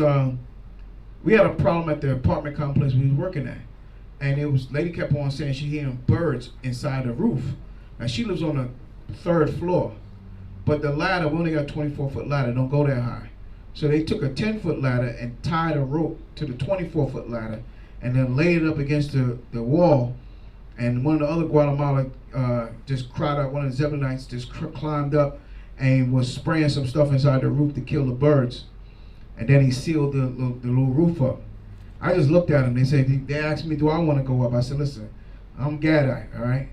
You know, we ain't be doing all that. But y'all good for that, because if you look at the history of them, Guatemala and Panama, remember, these are the guys, the Zebulonites, these are the ones who built the pyramids there too also, right?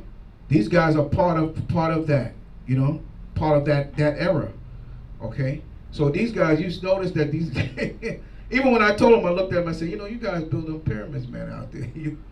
What you got up there on the screen? Yeah, so the Bayath pull up, Honduras, that's another one. Yeah, I was about to say it. So you got Guatemala, Honduras, El Salvador, Costa Rica, Panama. And Panama. And then Right. probably have, what else they got in there? Costa Rica, I said that? Yeah. Right. So these make up the tribe of Zebulon. And look, it says, and he shall be for a haven of ships.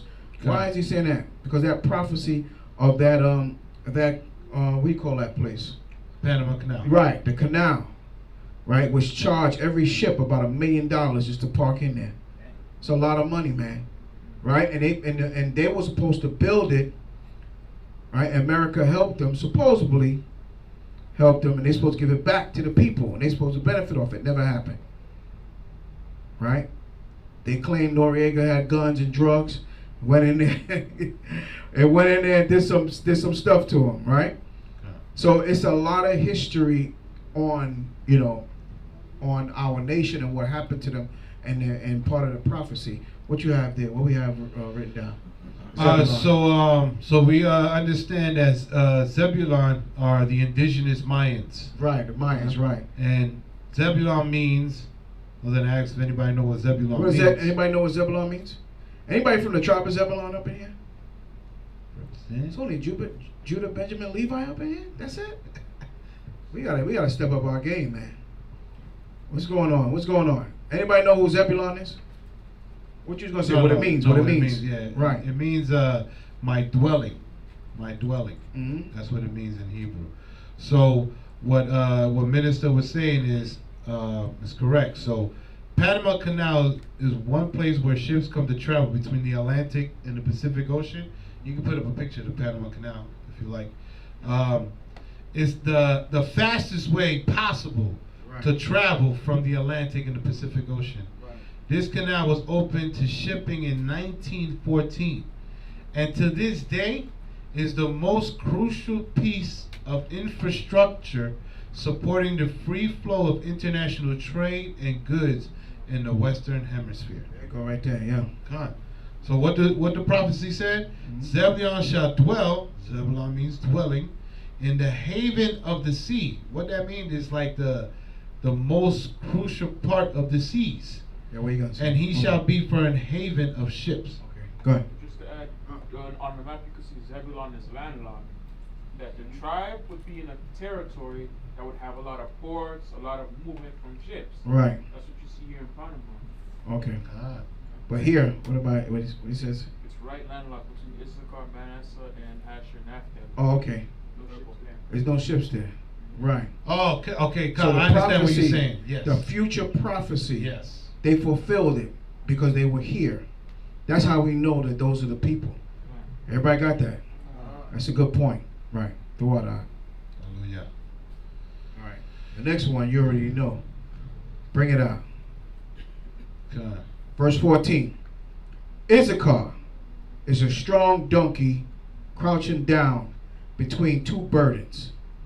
And he saw that rest was good, and the land that it was pleasant, and bowed his shoulder to bear, and became a servant unto tribute. God. So, I mean, this one we're going to break down a little bit too. I won't go too deep. So, Right. Issachar. Issachar, who is Issachar this present day? The so-called Mexicans who descend from the indigenous Aztecas, the Aztecs. Right. And also, you know, as we learned earlier, a lot of the indigenous people, they traveled all around. So, there we go, Bayath, pull up some. So, pull up the donkey. yeah, so Issachar, the so-called Mexicans, is a strong donkey. What is Mexico's most famous symbol? The donkey, which they call in Spanish burro. So like how we say, "Yo, what's up?"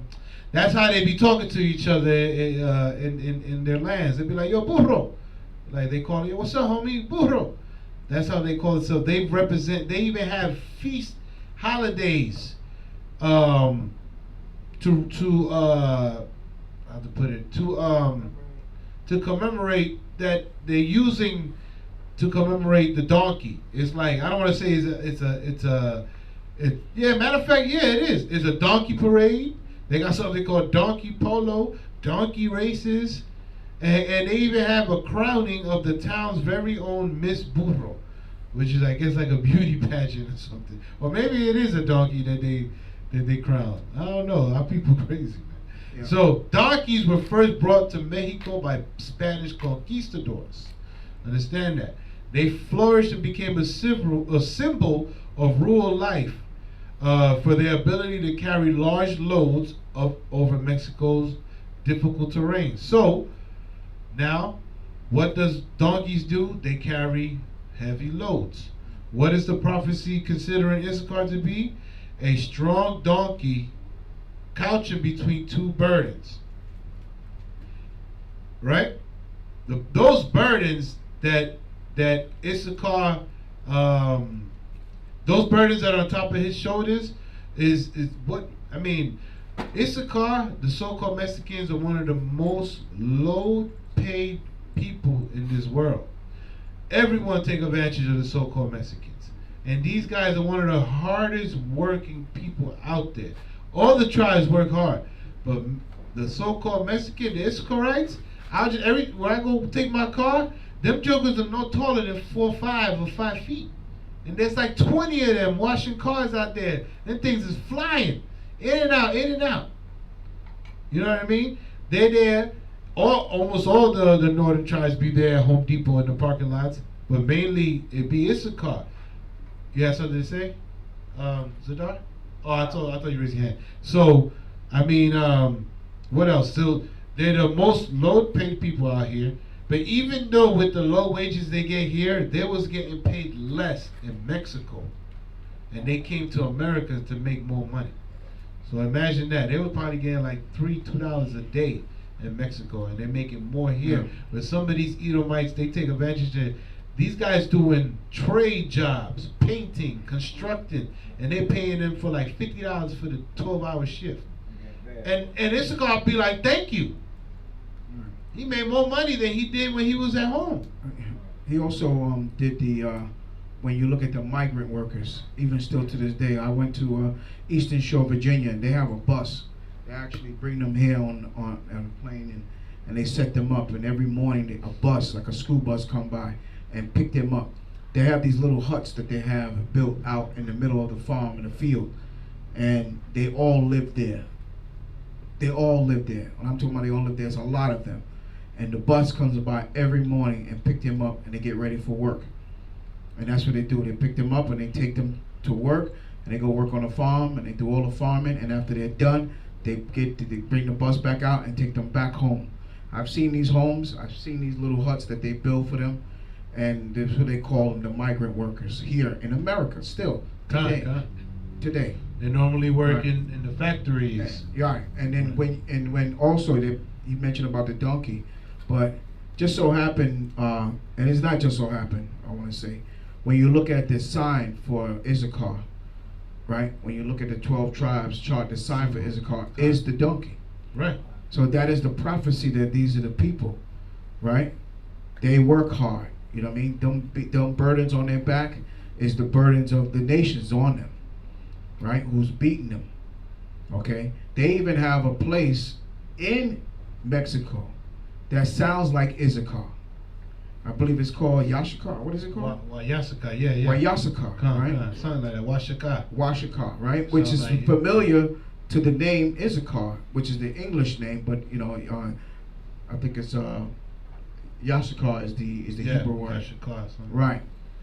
So this is how we know for a fact that these are part of the 12 tribes and nation of Israel. God. And as O.J. Simpson said it best, if the glove don't fit, then you must acquit. But the glove fit perfect. All right? These are the people. A lot of people out there are teaching doctrines that these people are not who they say they are. They're saying that we are indoctrinating Spaniards into our congregation, which is a lie. We got documents, we got stuff that is written down, proof that they are who they are. All right? God. Right? They are part of, we said, the Incas and the Mayans. The Aztecas. Aztecas, right. Indigenous Aztecas. Right, the indigenous. They even have a store up here. Oh yeah. They still claim they still practice a lot of Azteca traditions, and they consider themselves to be Aztecs. Right. The so-called Mexicans. Right. So 2 more major points. Go ahead. It's really 3, but I think I'm gonna focus on the 2. So, but when you get a chance, pull up siesta. Oh yeah, the siesta. S-I-E-S-T-A. It's my favorite time of the day. Siesta. So the precept that says, and he saw that rest was good, and the land that it was pleasant. A siesta in the land of Mexico, in the country of Mexico, is something that they do, is a tradition of theirs. You put it up? It's a tradition of theirs where they all take a rest at 12 p.m. I think it happens at high noon. And they all take a short nap from their labors. And they still do that to this present day. You'll see them while they cutting grass. Wherever they cutting grass, they're going to spot right there. Sit down for like 20-30 minutes. That's it. But they do this in their country too. This is why you see them. This is how they be. They got that's a poncho, and the poncho got fringes on it. They don't got the borders of blue, but they do have fringes. Then they got the guitar, whatever. They take a nap from walking around or whatever they're doing. That's something that it's a tradition. The prophecy says he saw that rest was good. This is a characteristic that we link up with the prophecy of Issachar. All right? And the land that it was pleasant. Listen, man. Mexico is one of the top countries on the tourist list. Everyone wants to go to Mexico.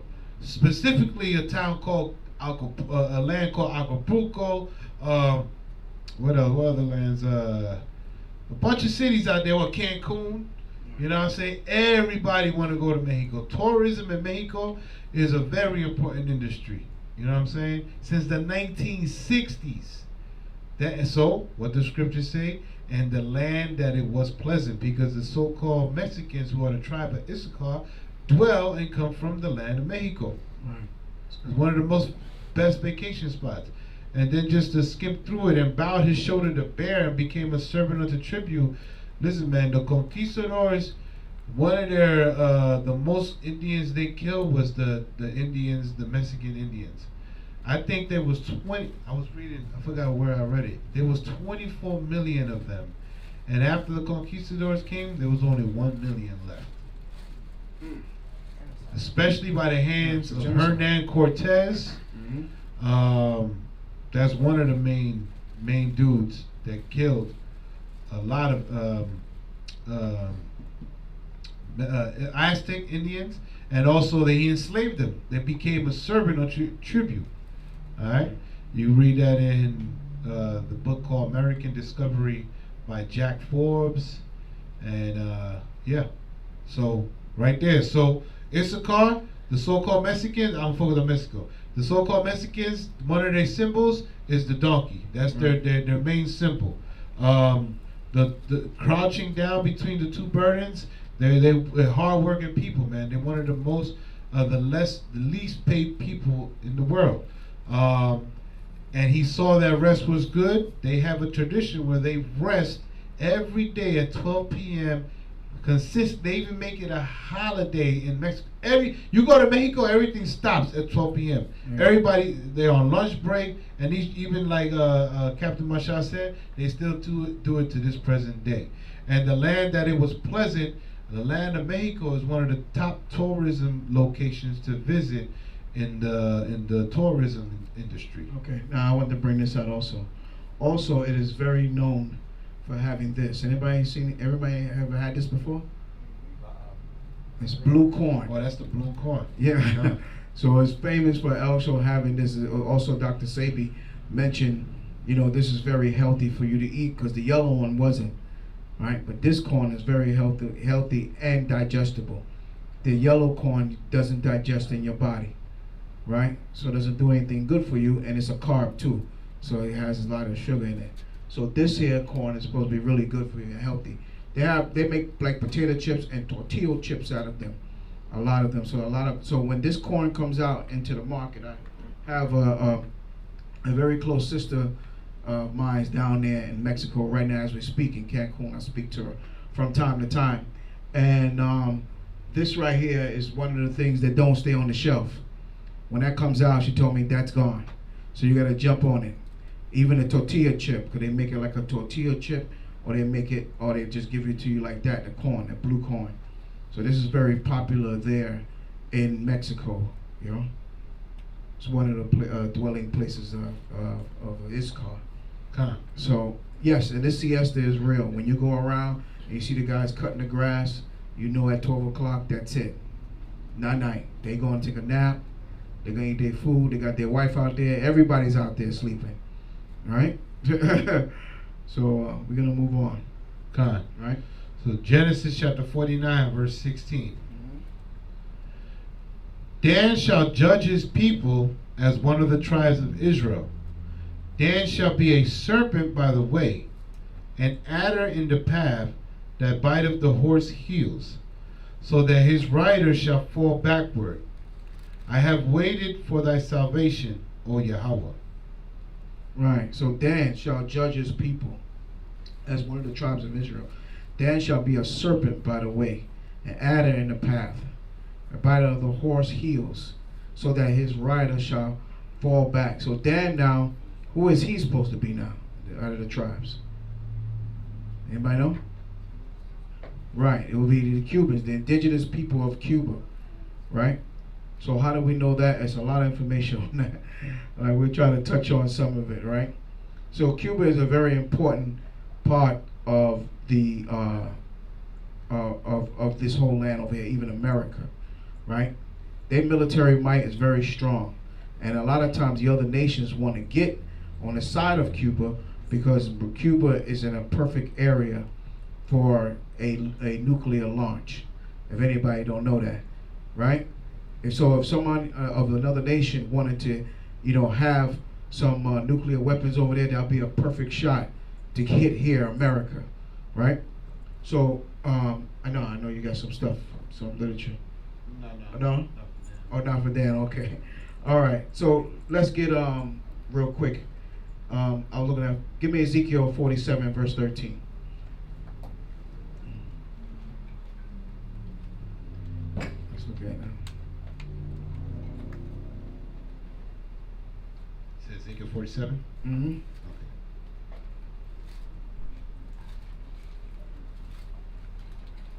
Okay. So here at the Light of Zion, we, on our 12 tribe chart, we have the tribe of Dan as the Cubans and Joseph as the Puerto Ricans. So other 12 tribe charts, you may see that they put the tribe of Manasseh as Cubans. We understand that that Dan, as I just read, Dan shall judge his people as one of the tribes of Israel. So his estate, or his how can you put it, him being a tribe is not done away with, according to what we see in Revelation 7, that when it talks about the 144,000, 12,000 at each gate, right. Dan is not mentioned in there because of what we're about to go into. He is part of another tribe. But as we read it, this is a prophecy. Remember when we read in verse 1, These are the what Jacob told and said. And Jacob called unto his sons and said, gather yourselves together that I may tell you that which shall befall you in the last days. So what we're reading about Dan right now is what shall befall him in the last days.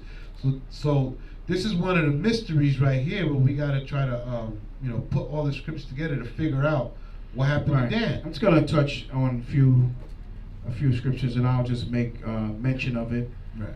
It's a whole class to get the true understanding of what's going on with Dan. Right. But all the 12 tribes are going to be there during the time when Yahweh shall come back. All right. So I said Ezekiel 47:13. That's just going into Joseph having a double portion. But go ahead, read it. Okay. This is the book of Ezekiel, chapter 47, verse 13. Mm-hmm. Thus saith the Most High Yahweh, this shall be the border, mm-hmm. whereby ye shall inherit the land according to the 12 tribes of Israel. Right. Joseph shall have 2 portions. Right. So Joseph, he's going to have 2 portions. And when you read, when you read what? Genesis what? 7 that you just brought out? Oh, Revelation? Right, Revelation, right. When you read Revelation, this is the prophecy to Ezekiel that he said that he was going to have the 2 portions. Right? Because also in Revelation, let's get it real quick. Revelation 7. Mm-hmm.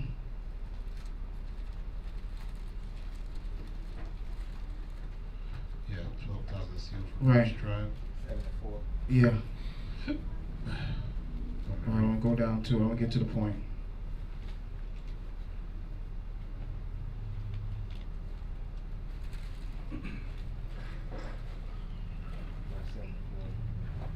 Verse 74? Yes, sir. Go ahead, read that. This is the book of Revelation, chapter 7, verse 4. Right. And I heard the number of them which were sealed. And there were sealed 144,000 of all the tribes of the children of Israel. Mm-hmm. Yeah. Go ahead. Of the tribe of Judah were sealed 12,000. Right. Of the tribe of Reuben were sealed 12,000. Of the tribe of Gad were sealed 12,000. Of the tribe of Asher was sealed 12,000. Mm-hmm. Of the tribe of Nephthalim Yeah. were sealed 12,000. Of the tribe of Manasseh were sealed 12,000. Right. So you see they mentioned Manasseh. Go ahead.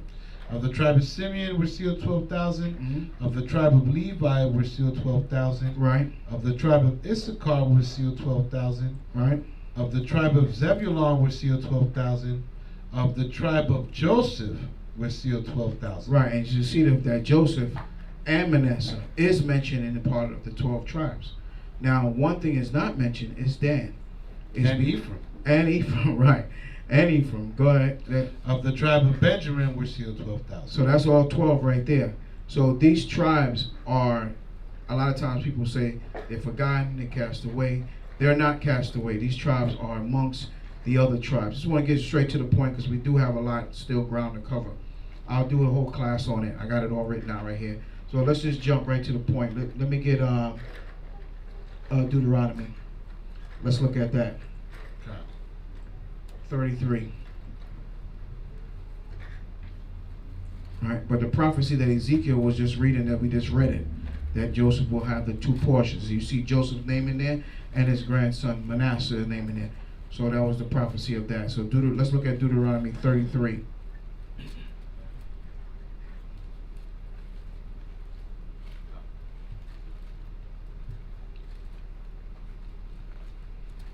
This book of Deuteronomy 33. Hold on, let's move up a little bit.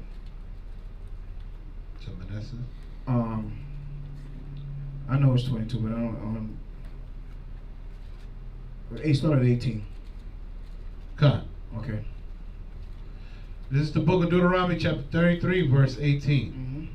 And of Zebulon he said, rejoice, Zebulon, in thy going out, and Issachar in thy tents. Right. They shall call the people unto the mountain. There they shall offer sacrifices of righteousness, for they shall suck of the abundance of the seas and of treasures hid in the sand. Read on. And of Gad he said, blessed be he that enlargeth Gad. He shall dwell, he dwelleth as a lion, and teareth the arm with the crown of the head. Mm-hmm. And he provided a first part for himself, because there in a portion of the lawgiver was he seated, and he came with the heads of the people, and he executed the justice of the Lord and his judgments with Israel. Right. And of Dan he said, What do you say about Dan? And of Dan he said, Dan is a lion's whelp. Mm-hmm. He shall leap from Bashan. Right. So it says, Dan is a lion's whelp. He shall leap from Bashan. And who's dwelt in Bashan? Anybody knows? Anybody knows who dwells in Bashan? Let me see if I can find the scripture that says who dwells there in Bashan. It's one of the tribes. Which one is it? Anybody can tell me? Manasseh? Right. It's Manasseh. Manasseh is the one who dwells in Bashan. And that's where Dan is going to be in. He's going to be dwell within them. And that's why the prophet Ezekiel prophesied that Joseph will have the two portion. He'll have a double portion, because what he'll be mentioned, Joseph in Revelation 7 and Manasseh. Right? So this is a big tribe. So these guys are the warriors of the nation. When you go back into like the Chronicles. Let me look at something in Chronicles. And I think go ahead. Go ahead. No, go ahead. Say it. Now I think is coming to me. One of the reasons why it said that Dan leaped the Bashan, we're going to get to it when we get back into the portions of Numbers. Remember that Manasseh, I think his sons died, or something like that. He only had daughters left. And we understand that the daughters cannot inherit or inherit land that is through the man. That the men, the firstborn child, son, reaps the land of the inheritances. So let's get First Chronicles. I found something. First Chronicles, chapter 6, and let's look at verse 60. Start at 61. Just ask.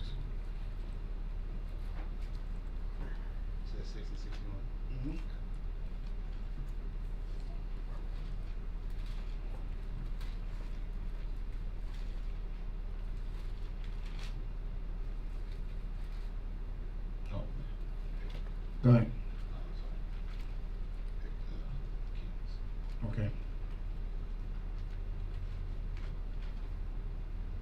First Chronicles chapter 6, verse 61. Go ahead.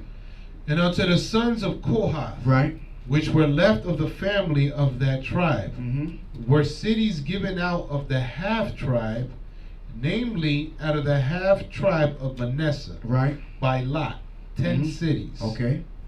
And to the sons of Gershom throughout their families, right, out of the tribe of Issachar, and out of the tribe of Asher, and out of the tribe of Naphtali, right, and out of the tribe of Manasseh in Bashan, 13 cities. Right. So we know that Bashan, right, Manasseh was in Bashan. So that's why we go back to that prophecy that we just read, that Dan was going to leap from Bashan. He was going to come out of them. Read on. There's more. Unto the sons of Merari, were given by lot throughout their families. Right. Out of the tribe of Reuben, and out of the tribe of Gad, right, and out of the tribe of Zebulon, 12 cities. Read on. And the children of Israel gave to the Levites these cities with their suburbs. Right. And they gave by lot out of the tribe of the children of Judah, and out of the tribe of the children of Simeon, and out of the tribe of the children of Benjamin, these cities, which are called by their names. Right. Go ahead. And the residue of the families of the sons of Kohath has cities of their coast out of the tribe of Ephraim. So he's showing you that the Levites, you notice, they're in all the tribes. Everybody see that? When you see the son, it says when it says out of the sons of Kohath, what is that? Who is Kohath? That's talking about the sons of Levi. When it says Gershon, it's talking about the sons of Levi, right? It's telling you that they are a part of each one of the tribes and their cities. All right, read on. Go ahead. Sorry, it's like here. 67. And they gave unto them of the cities of refuge Shechem in Mount Ephraim with her suburbs. Okay. They gave also Gezer with her suburbs. Right. And Jokmeam with her suburbs, and Beth Horon with her suburbs. Right. These are the families. Go ahead. And Hajulon with her suburbs, and Gath Rimmon with her suburbs. Read. And out of the half tribe of Manasseh. Out of the what tribe of Manasseh? Half tribe of Manasseh. Right, so Manasseh wasn't a whole full tribe. Right? So because why? They're gonna mesh them together. Right, go ahead. And out of the half tribe of Manasseh, go ahead. Anna with her suburbs, and Bileam with her suburbs, from right. the family of the remnant of the sons of Kohath. Read. Unto the sons of Gershon were given out of the family. Unto the sons of Gershon were given out of the family of the half tribe of Manasseh. Golan in Bashan, right, with her suburbs, and Ashtaroth with her suburbs. Right. So these are the portions that are given out for the tribes. Hold that, and you can drop that. Give me Deuteronomy now, 4 and 43. Right. Is that going into what? Yeah. Daughters? No, I was just going to point out.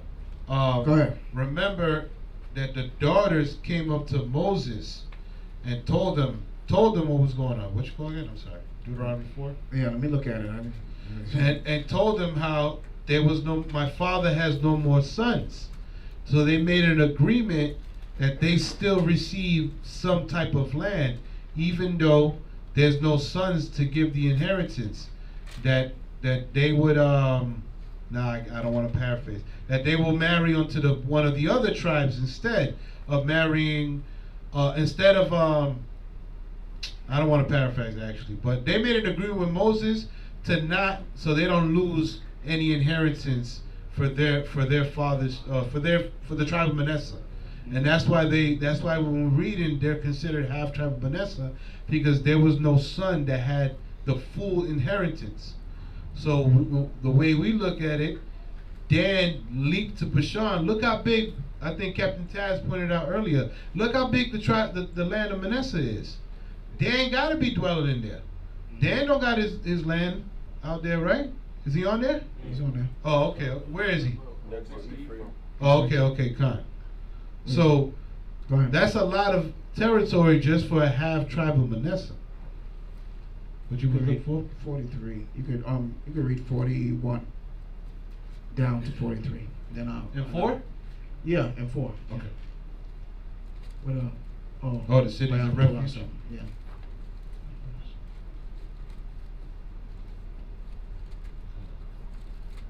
I don't know where it is. Go ahead. God, so Deuteronomy chapter 4, verse 41. Then Moses severed 3 cities on this side Jordan toward the sun rising, that the slayer might flee thither, which should kill his neighbor unawares, and hating him not in times past, and that fleeing unto one of these cities he might live, namely Bezer in the wilderness, and the plain country of the Reubenites, right, and Ramoth in Gilead of the Gadites, right, and Golan in Bashan of the Manassites. Right. So just went here just to prove, to show you that the Manassites were in Bashan. Everybody understand that? Just to let you know that this is where they dwelled at, okay? And that Dan is going to be there with them. That's why I read that other scripture before, that he will leap out of there, okay? So he's going to be a part of this. He's going to be a part of the Manassites. All right. Read on, verse 44. And this is the law which Moses set before the children of Israel. Okay. These are the testimonies and the statutes and the judgments which Moses spake unto the children of Israel after they came forth out of Egypt. All right. You can drop that. One more. Well, I'll try to do one more. Numbers. What you said numbers were? I know you said numbers, I think 30. 32? Yeah, right. 32 and 33. I think that's Look at it. That they call them the half tribe. Right. Yeah. Just going into, again, showing that their tribe, yeah, they didn't mention that they're being a half tribe. 2 and a half tribe. 32 and 33. Okay. Let me see if I find the point. Oh, well. 31. Okay, I think this is it.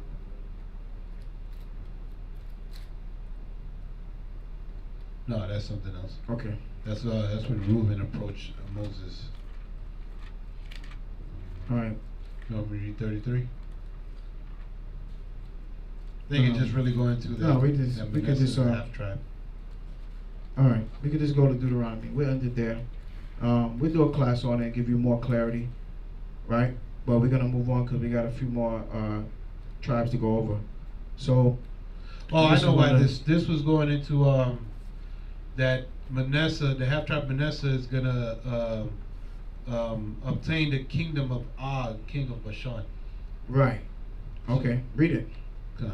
Yeah, So- because we mentioned that's in Psalms 136, right? When it says king of Bashan, Og, that we conquered him, right? Remember? Okay. Go ahead, read that. So this is the book of Numbers 32, verse 33. Go ahead. And Moses gave unto them, even to the children of Gad, and to the children of Reuben, and unto the half tribe of Manasseh, the son of Joseph, the kingdom of Sihon, the king of the Amorites, and the kingdom of Og, king of Bashan. Right. The land, with the cities thereof in the coast, even the cities of the country round about. Right. So showing that Moses gave this land onto them because they fought and destroyed them. Everybody got that? Right? And they gave the land onto Manasseh. Everybody understand that? Okay, now Deuteronomy real quick and then we'll go to the next tribe. Okay? Just showing you that Manasseh is now ruling over king of Og. He conquered it and Moses gave him the land. I think it was Deuteronomy 33 and 21. Oh, that we was reading? Yeah.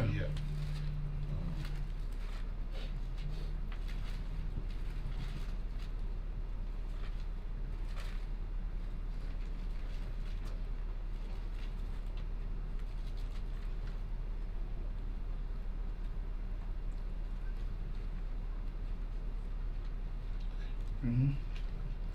This is the book of Deuteronomy, chapter 33, verse 21. Right.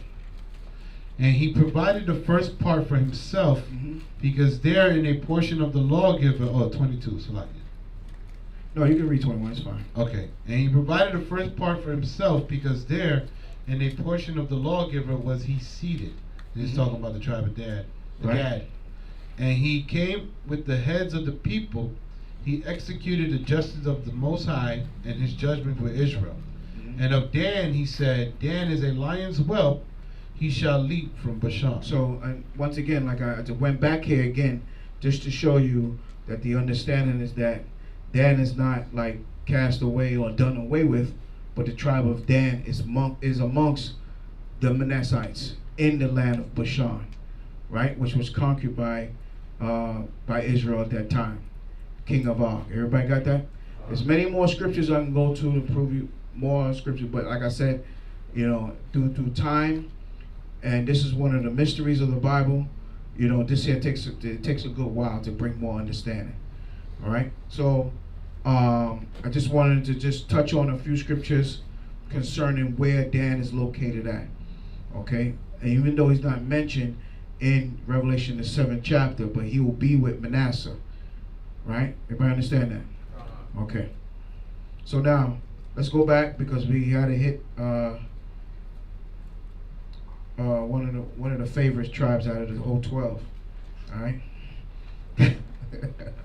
All right. All right, we're going back to Genesis 49 and verse 19. Gad, a troop shall overcome him, but he shall overcome at the end. All right. So, I know you got some. Oh yeah, I thought you know. Nah, go ahead. Do your thing. I'll jump in there. Don't even worry about that. I ain't bring my tomahawk with me today. Don't worry. But I'll jump in. Go ahead. I know we got some stuff written down. Yeah, Khan. So who we consider the tribe of Gad to be? Is it Native Americans?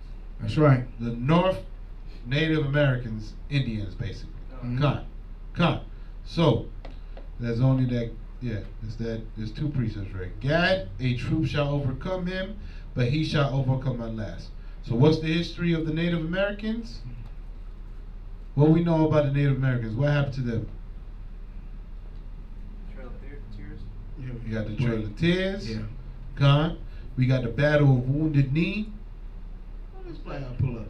What's going on? A picture of you, Minister. That's me. That's Oh no, man. I tell So you. okay, so Gad, a troop shall overcome him. The troop that overcame the tribe of Gad was the United States Cavalry. Right. The war on the Native Americans began in the early 1600s and ended with the Battle of the Wounded Knee in 1890. Millions of Native Americans were killed. So were murdered due to the bills like Removal Act, which forced Native American Indians into a different territory, which resulted into the Trail of Tears. Right. You can probably put it up. I think the Trail of Tears was a route, consisted of a route in 5 states in the Americas. So these are historical events that happened to the Native American Indians that classify them as a tribe of Gad. The Battle of Wounded Knee, mass grave for the Lakota. No, that's not it. The Trail of Tears path. So, also, just like the Seminole Indians, the Native Americans are also another powerful group of Indians. But according to the prophecy, a troop shall overcome them. But he shall overcome at last. That tribe of Gad overcame America and all the other nations the last days, as long as they come back to the laws, statutes, and commandments of the Most High Yahweh. Then they will overcome the second coming of Yahushua. They will overcome around with the second coming of Yahushua. So, Gad, we're only going to focus on Genesis 49 right now. But the Deuteronomy 33, we just read, what we was reading earlier, that's also how we link and how when we examine the Native Americans, who the Gadites are. You have something? I wanted to mention the Gatling gun was invented in 1862. The Gatling gun? That's the automatic gun. That's the one that goes around. You turn it like this. The Gatling gun. Yeah. Right. Yeah, that's probably something they use. That was one of the things that they used to conquer us. You know, that Gatling gun. And I told you before, that cannon, they got on with the Reubenites. You know what I mean? Once they set that cannon up, remember, that thing take out like 25, 30 people. If not more than that, maybe 100 at one time. So that was a big thing, you know, that battle with us. And we kept fighting no matter what. All right? Even Esau created these different guns, we kept fighting them. We kept fighting them. Right. So Gad, what Gad means? Gad means troop. The word Gad means troop. So, according to biblical prophecy, the world history events, the Native American Indians would be considered a tribe of Gad.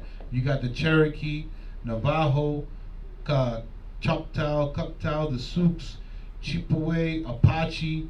You got Blackfeet. I got an atlas of all the Indian Native nations, Native American Indian nations for each state in the Americas. You got the Yoroks, and Pueblo are a few Native American tribes that inhabited the northeast, southeast, plains, the plateau, the Great Basin, northwest, southwest regions of the Americas. So, Gad, a troop shall overcome them. So, that's the prophecy according to Genesis. We can also prove that the Gadites are the North American Indians when you go into Deuteronomy 33. We're not going to go there right now. And also a whole bunch of historical documents that I have and that we all have. I think I read one day when we was reading Genesis, one of the portions, The History of the American Indians by James Adair. This man dwelled with the Native American Indians for 40 years and wrote down their traditions, documented the traditions, cultures that they followed, and he said these are the Hebrews. Because everything they do, they have a city. I'm going to name just a couple things they have. They have the city of refuge. They do Yom Kippur. These are the holidays that he's comparing it, the Hebrew holidays that he's comparing it to what the Indians do. The city of refuge, Yom Kippur, fasting, the law on seed. Oh, yeah, what Onan did, that he threw the seed on the floor, that he was supposed to raise up seed with his sister. That's also something the Native Americans were following. What else they got? The sinews, which is the deal breaker. When we read, I forgot what chapter we was reading, that how the Israelites, they throw away the fat of the thighs, or they, you know what I'm saying? Right here, I got it right here. Therefore the children of Israel eat not of the sinew which shrank, which is upon the hollow of the thigh unto this day, because this is when Jacob was fighting the angel. Remember that what the angel did? It grabbed the hollow of his thigh. So therefore after that, the children of Israel eat not of the sinew which shrank, which is upon the hollow of the thigh, because of that vision. I don't know what you want to call that. Of that history, or that story of Jacob. You got something? You got the book with you? Oh yeah, I was reading it. You want me to read it? Oh, History of the American Indians? Oh, I do have it. Come on, page 145. Well, the page numbers might be different. You got something? Oh, no, that's what you brought out last time. Oh, okay, con. Yeah, I have it here. So, what they do is the Native Americans, what they do, that they also cut a piece out of the thigh of every deer they kill, and they throw it away, and reckon it's such a dangerous pollution to eat it. Why? Because that was the custom of the Israelites, because of the story of Jacob and the angel, when he wrestled the angel. The blood, they also have the unclean laws. They follow the blood laws, that the blood makes them unclean. The Sabbath, they was keeping the Sabbath. They don't eat the swine. The dietary law. And I said the unclean law, but to be specific, the separation. When the woman would be unclean, they would separate from the woman for a certain amount of time. It says here they follow the crescent moons, so they probably was keeping the new moons. Well, no, that's what it was. They begin the year at the first appearance of the first new moon, the vernal equinox, or whatever. The green-eared is the most beloved of sacrifice. Okay, that's something else. They follow the first fruits. Those were just a bunch of stuff that the Edomites saw when he dwelt with them. Right, this guy also was one of Gadites. The Gadites' worst enemy. Andrew Jackson. Andrew Jackson. I mean, this guy has did a number on my people. I mean, it goes on. The list goes on and on. I was just reading a little bit of it. I got some more literature on it. But if you ever get a chance, look up Andrew Jackson and his. He's the one that created that bill to remove the. He removed them and have them go north, right? And he had them move north during the winter, which was a very hard time to move. You know, going to states like Montana and these different things is very difficult, especially on foot. A lot of them chose to fight, and of course they died because they knew that they wouldn't be able to make the trip. So when you look up his name, Andrew Jackson, you'll see that, you know, it's a lot of history that he has put our people through, right? And this history I didn't bring out. I had it early here today. This brother also too was bringing out that the indigenous people in Puerto Rico are the part of the 12 tribes of Israel. And I got this clipping my brother gave it to me, and I laminated it, so if any one of you want to look at it, read it, take a picture, a copy of it, you know, and read it for some history, just going into showing you that these are part of the 12 tribes of Israel. Okay, like I said, there is a lot. I mean, we're touching on some things. We haven't even got to the 50th chapter yet, but we're touching on some things as much as we can, because this right here could take all day. You know, each tribe, we can do a class on each tribe every week, you know, and one whole class, 2 hours, and we can actually show you without shadow of a doubt that we are the 12 tribes of Israel. If anyone don't believe that, then something is wrong with you in these last days. Right. I just wanted to correct a statement that I said that they traveled against 5 states. It was actually 9 states. It was 5 of the main Native American Indians: Cherokee, Creek, Chickasaw, Choctaw, and Seminole. They're the ones that traveled Alabama, Arkansas, Georgia, Illinois, Kentucky, Missouri, North Carolina, Oklahoma, and Tennessee. Let me ask you a question. What's so common about those things? What is one thing that all those states have in common? Somebody tell me.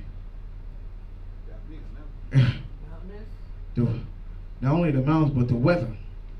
All those states is cold. It's freezing. Not one of those states is a nice warm state. Oklahoma, cold. Right? What you said? Arkansas? Arkansas, Georgia. Georgia, you know it's cold. Yeah. Illinois, Kentucky. Illinois? That's free. That's below zero.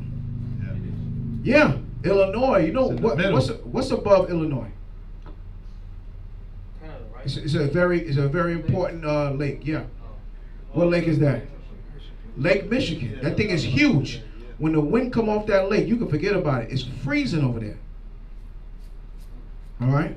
So you can imagine, and you know, back then they didn't have buildings, right? They didn't have like homes, things that stop the wind from coming. This thing was what? It was freezing cold. A lot of them died traveling to these other states. All right, because of what? 5,045 miles to be exact. 5,045 miles on foot. On foot. So that's a lot. So when I get a chance, like I said before, I have the movie. I gotta find it somewhere in here. But I gotta when we get a chance, we'll have a movie night. We'll come here as 2 parts. The Trail of Tears. We can watch them both. And actually a Native American is a narrator of it. So he speaks in his ancestral tongue, you know. So he speaks in his tongue, which is when you hear how he speaks, you can hear the Hebrew words coming out. All right. So it's like I said before, it's a lot of information, a lot. Okay. So we'll have a family day again. We'll come out and we'll do movie night, and we can put that on. You can bring the children out, something that they can sit down and watch, some real history.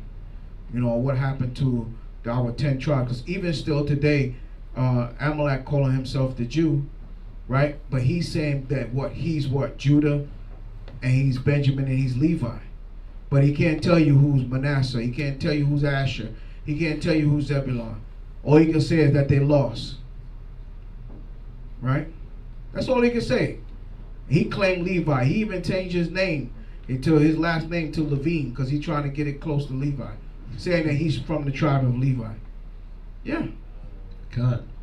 Right? But they got mad when the guy came out with that book called The 13th Tribe. And they killed him. He's not here anymore. He's missing from when he came out with that book. And that book came out in the 70s. I believe it's 1970 something. I'm not exactly sure. I have the book here. But when he came out with that book called The 13th Tribe, you know, that really pissed him off. Arthur Koestler. And he was a so-called Jew. If anybody know that? Anybody know about this guy? He himself was a so-called Jew. And he knew that he did the history on it and brought it out that these people are imposters. That the only way that the so-called white man could be a Jew is that the Most High created a 13th tribe. That's the only way. So when we have all this information about our northern tribe, we found them. You know what I mean? Through the Spirit of the Most High led us through this way to find and link up with our brothers. And that's why we go out to these different cities and go out and teach our people who they are. That the so-called black, so-called Hispanic, so-called Native American Indian, so-called Cubans. You make up the 12 tribes of the nation of Israel. You are part of this nation. So we read that even in the book right there that the brother brought out. What was that book? The Lost Tribes by Ronald Sanders. You know, there's a lot of information in there about the northern tribe. Okay.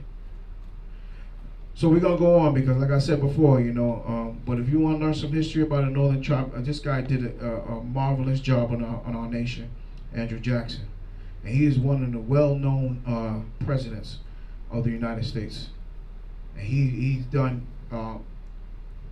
a job on us, man, like unbelievable. But there is history linking us back to who we are. You know, they spoke the Hebrew, they wrote the Hebrew.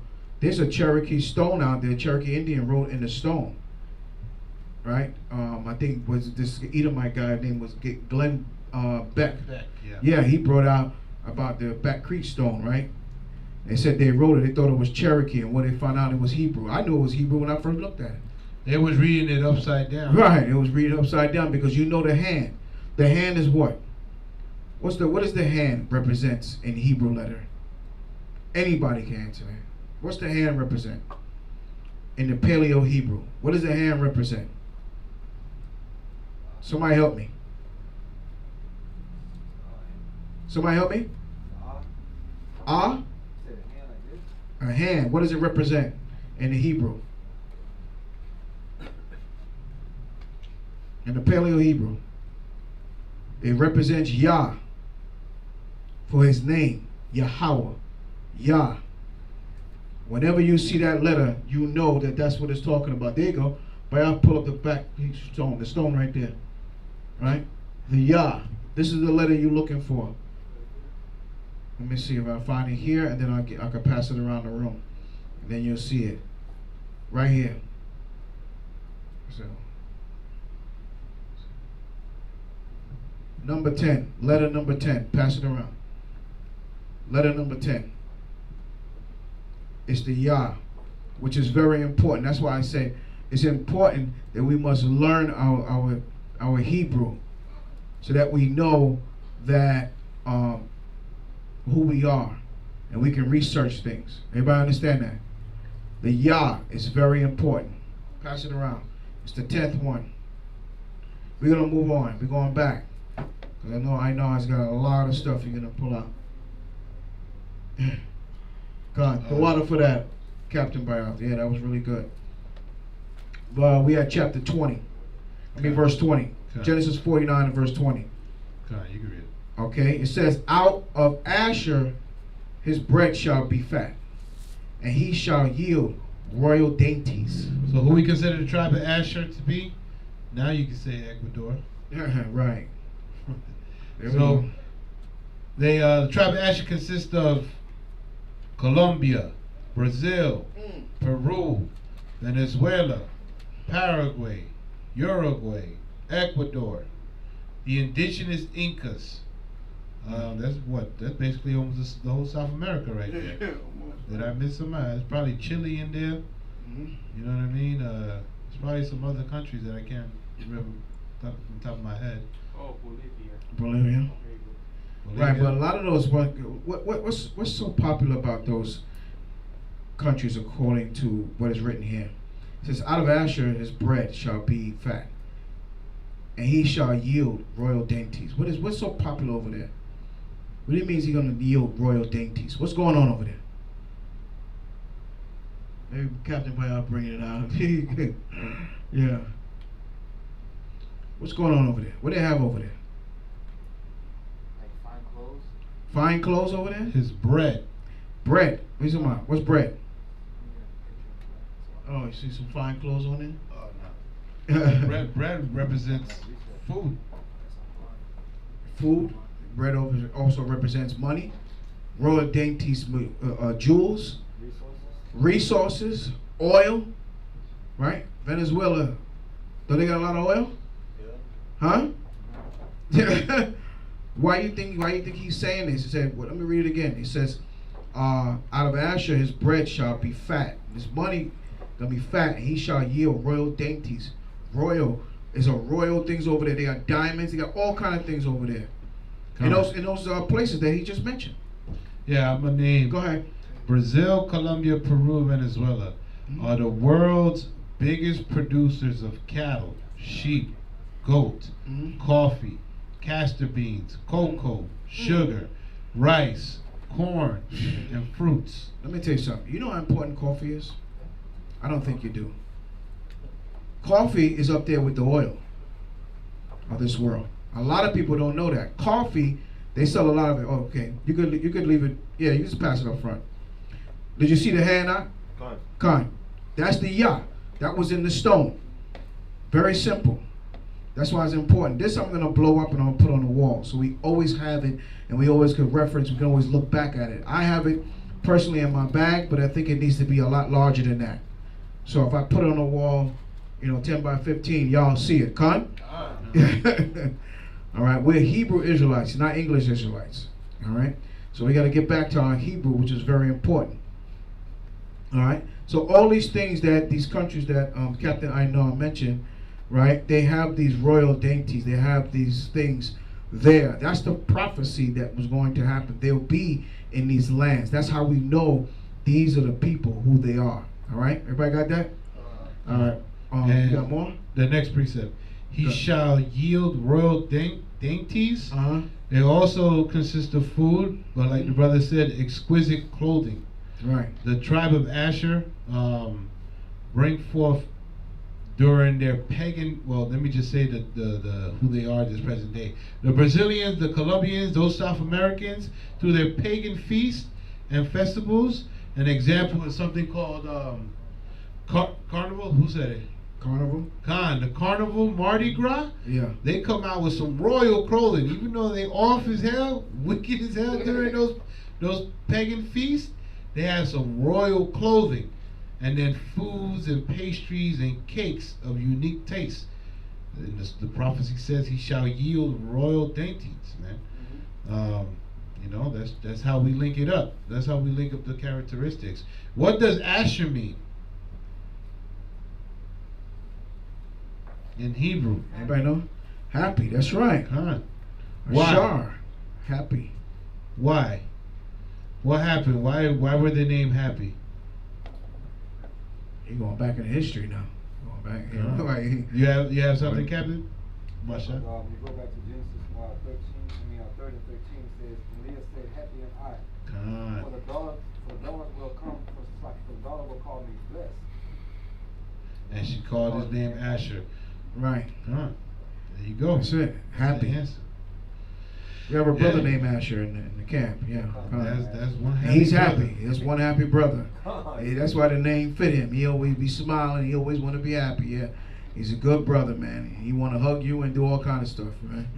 He's a good brother, man. Very friendly. Very friendly. Very happy. Yeah, he's funny. Yes. He will make you laugh. That name fits him, man. It's right on. And he's a Benjamite. So, you know. God. All right, 21. Naphtali is a hen let loose. He giveth goodly words. Right. So who's the tribe of Naphtali? I mentioned it earlier. That was my fault. Chile is part of the tribe of Naphtali. So I give you that one. Chile and you got Argentina. Right. Argentina is a very important place too. Also, you know, the natives of Argentina do not get along with the other Argentinians there. It's a very big thin line. It's a big separation. It's like the racism in North Carolina and South Carolina. The Negroes is over here and Esau is over here. It's the same thing like that in Argentina, right? If you got dark skin like Ariella or like Captain Taz or like Brother Yona, and you got lighter skin, maybe lighter than Inaw, they don't get along with you. They be like, who are you? Right? It's a big separation over there. Because they know who the indigenous people are. They know who are the 12 tribes, part of the 12 tribes of Israel. Right? That is Naphtali. All right. So Naphtali, go ahead. It's very short. Naphtali means my wrestling in Hebrew. So Naphtali consists of the Gaucho Indians and the Arawaks on the land of South America. Well, you know, Indians went all over the place. Right. They consist of the people from Argentina and Chile. So now, Naphtali is a hen let loose. So also like some of the other Indian tribes who were nomadic, they traveled a lot in various areas in Argentina and Chile, and they were known as Gauchos, Gouchos, who were famous buckers and herdsmen. All right. Then also, he give goodly words. The capital of Argentina, good and goodly words, meaning they were very social and pleasant, and they were approachable. They greet you with a smile on their face. You know what I mean? The capital of Argentina is called Buenos Aires, which means good air. It's just like you just have like a good vibe. You know, it's like it's good air. It's you know, everything, you know, very approachable people, which reflects on the prophecy of Naphtali. It's very cold down there. Remember, that's south of the equator, so it's very cold. It gets very cold down there. Everybody got me? The weather is different down there than it is here. So that's what we got according to Genesis. Okay. So let's continue. Verse 22. Joseph is a fruitful bow. Oh man. Even a fruit bow by a well, whose branches run over the wall. The archers have sorely grieved him, and shot at him, and hated him. But his bow abode in strength, and in the arms of his hands were made strong by the hands of the mighty power of Jacob. From thence is the shepherd, the stone of Israel. Read. Even by the power of the Father, whom shall help thee, and by the Almighty, who shall bless thee with blessings of heaven above, blessings of the deep that lieth under, blessings of the breasts and of the womb. The blessings of thy father have prevailed above the blessing of my progenitors, unto the utmost bond of the everlasting hills. They shall be on the head of Joseph, and on the crown of the head of him that was separated from his brethren. God, so we about to go into the last two tribes. I mean, Joseph is so much information. Right. I mean, I just showed you a picture of a brother who actually, found those stones on the island, and going back, they dig back and they have some Hebrew on it. So this brother did a lot of research, proving that that Joseph was there on that island of Puerto Rico. God. All right. Well, we'll touch on a couple of things. Let's go back ahead to verse 22. Okay. So Joseph is a fruitful bow. Mm-hmm. What that mean? What's a bow? According to the scriptures, it's a tree. So a fruitful bow, even a fruitful bow by the well, is showing a comparison of how a tree that is planted near water is fruitful. The same way the tribe of Ephraim, the same way the so-called Puerto Ricans are very fruitful.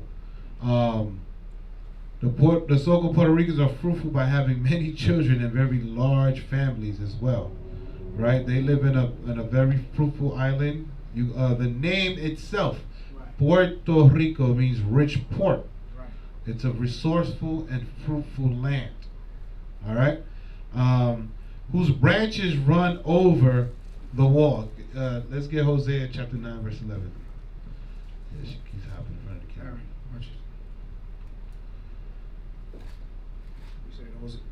Hosea chapter 9, verse 11. Okay. We're going to precept whose branches ran over. So what this means?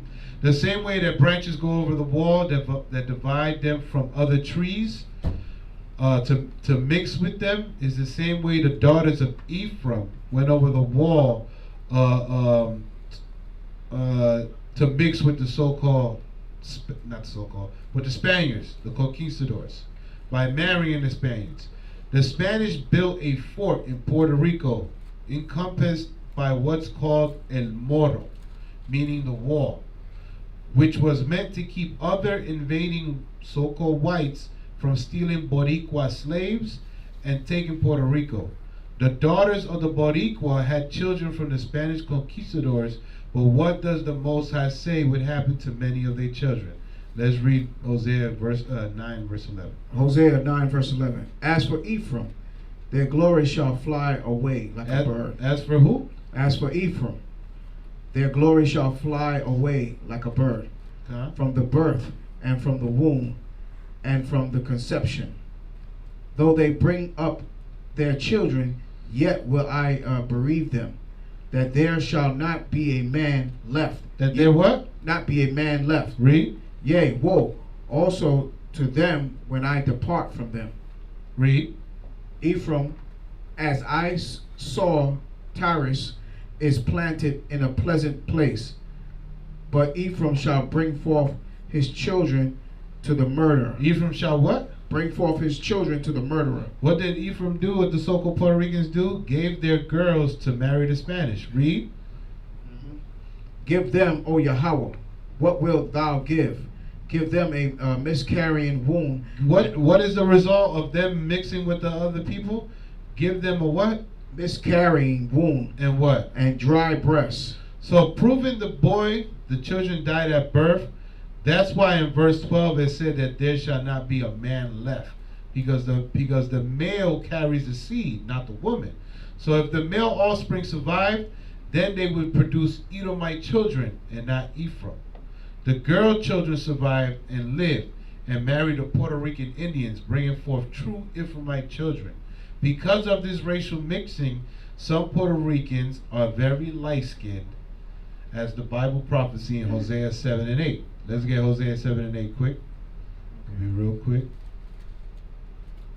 The book of Hosea, chapter 7, verse 8. Remember, Ephraim is the so-called Puerto Ricans. Read. Hosea 7, verse 8. Ephraim, he hath mixed himself among the people. What did Ephraim do? He has mixed. Ephraim, he hath mixed himself among the people. Read. Ephraim is a cake not turned. So the people that Ephraim, the Puerto Ricans, mixed himself with were with the conquistadors, the Spaniards. Ephraim is a cake not turned. You know, I don't want to use myself as an example. Maybe there was probably a brother a little darker than me. But yeah, man, I'm the result of Ephraim mixing with the conquistadors. There's no other way to put it. But I'll put some cakes up there. Cake, man. You got one side that's darker than the other. Right. You know, in my family, the so-called Dominicans, I got dark cousins and I got cousins that look like my complexion. We mixed ourselves among the people. We're a cake unturned. So let's go back to Genesis. Okay, we're done Genesis. there? Okay. Yeah, we're done there. All right. Let's see. Do we have to go to? Yeah. So you know, and as you notice that the Boricua, they had the Boricua Indian and the Taino Indian. Well, you know, the Boricua, a lot of them wanted peace, but the Taino was the warriors. These guys did not play around. They wanted to fight, right? And you see a lot of them too. You see a lot of them around when you see that spirit come out. You see that spirit come out. Like I was at work, and this guy, his Edomite went and pissed this guy off. And I don't know. He said he was a Boricua, but I think he might have been Taino because he, you know, he jumped on that dude. He's ready to tear his head off. You know, these people, they don't play around, especially when you come against their own, right? So, you know, and they good with the brothers, with the Judites, man. Ephraim and Judah is like I don't know what. They mesh together like I don't know what in the projects, all in Brooklyn. Everybody's family, right? You got Ephraim in the projects living on the 8th floor, and Judah live on the 6th floor. And Judah needs something, go right up there to Ephraim and say, yo, I need some butter. Don't worry about that, Papa, I got you. You know what I mean? You know, and everything is good, man. You know, and Esau calls him a Spanish speaking nigga, right? Yeah, because he knows that we are the same people. That's why they have names for us, because they know that we're the same people. All right. So let's finish up, and there's a lot more information in Joseph, and you got a lot. You got a lot of. Yeah, I will just touch on the archers in 23, and then we'll just jump down to Benjamin. Okay. Let's read 23. All right. 23. The archers have sorely grieved him, and shot at him, and hated him. So who are those archers? I'm going to speed a little bit through this. Those archers are the conquistadors. So what happened? The conquistadors, they conquered the Taino Boricua Indians. Them being the archers sorely grieved them, putting them through slavery, making them work in gold mines and sugarcane fields, and very horrific conditions. They shot at him and they hated him. Who shot at him? The conquistadors. Columbus, Hernan Cortez, all these conquistadors, Ponce de Leon, they all conquered and shot at the Boricua Taino Indians. Right. And they hated him. They enslaved thousands of Ephraimites. They enslaved thousands of so-called Puerto Ricans and made them serve in slavery. You understand? 24. 24. Let me read 24.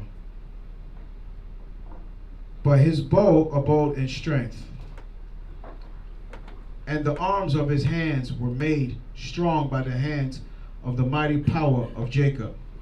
From thence is the shepherd, the stone of Israel. Right. So why did his bow abode in strength? Because this is Joseph we're talking about. Joseph kept the commandments. He was, the Most High looked out for him. We just finished reading the portion, and we about to finish reading the portion about Joseph. This is how the portion of Genesis is finishing off. So even though all those things are going to happen to the seed of Joseph, to the Ephraimites and the tribe of Manasseh, the Boricua and the Taino Indians. Stone of Joseph. God, the stone. Oh, hey, I mean, there you go, the stone of Joseph. You know, but his bow of bold and strength is because Joseph, even the head tribe Ephraim of the house of Israel, of the northern tribes, they're the ones that led all the other tribes to the Americas. They're the ones that they're just like how Judah is the head tribe for the southern kingdom, or for all of us. Ephraim is the head tribe for the northern tribes. From this is the shepherd, the stone of Israel. It's referring to Christ. We don't have to go into that. And that's pretty much it. I mean, the other two stuff 26 we can touch. That might be a little too much. Let's just jump down to Benjamin. Come on. So Genesis 49 verse 27. Let's look at that. Benjamin shall raven as a wolf. In the morning he shall devour the prey, and at night he shall divide the spoil. All right, Benjamin is the predominantly the Benjamite school over here, man. What does Benjamin mean? Hold on, you just got here. They haven't even answered the other tribe. Y'all gotta know what Benjamin means. Ah, man, the Simeon I answered for y'all Benjamites. What's going on here? The son of the right. All right, so why? Well, we don't have to go to why it's called that. So Benjamin shall be ravened as a wolf. Why is it considered? What's the prophecy with that? Why is Benjamin shall raven as a wolf? What? First of all, let me tell you what the word raven means. In a sense, it means to speak boldly and harshly. You know, boldly and harshly. I mean, you know, that fit a certain group of people, man. You know what I mean? The tribe of Benjamin raven as wolves through their music. You know what I'm saying? By speaking the truth, that there are Israelites and that God would judge Babylon. But what? How many songs? You know all the songs. Bonfire of Babylon. You do it. Yeah, you know what it is. You know what I'm saying? For the injustice they have done to the children of Israel also. I mean, I bet you, even though he wasn't an Israelite, but Bob Marley, through a lot of his music, he spoke a lot of truth in about the injustices that will happen to the Israelites. Right. You know what I'm saying? To the Benjamites. I want to say Marcus Garvin in the Black Star Liner. I mean, there you go. You know, which was building the ships to go back to Africa. You know what I mean? Was part of, you know, was a Benjamite. You know what I mean? He was trying to bring the people back home, as he thought that was the way, right? Which Esau, of course, single-handedly destroyed and killed him. You know, right? So, I mean, of course, through the music and through the food, you know, even Benjamin promotes the food, even the way they speak boldly about the food, right? Come on now, you know, if Benjamin trying to sell you some plate, yo, I got some jerk chicken, I got some rice and peas, come get it. And you know, everything is, big things are going and they going crazy, you know, they always gotta, you know, project their voice and sell. They can sell one shoe. A Benjamin will sell you one shoe and you'll buy it and walk out the door just because you like the way he spoke to you. You know what I mean? So, you know, and he's that raven wolf. He's that wolf that's gonna be in the end. That's when Yahushua come back, he's gonna be in the battle. All right. So, you got any more over there? I know. Yeah, Con. And like Minister just said, they even raven with the when they serving the food or talking about their food.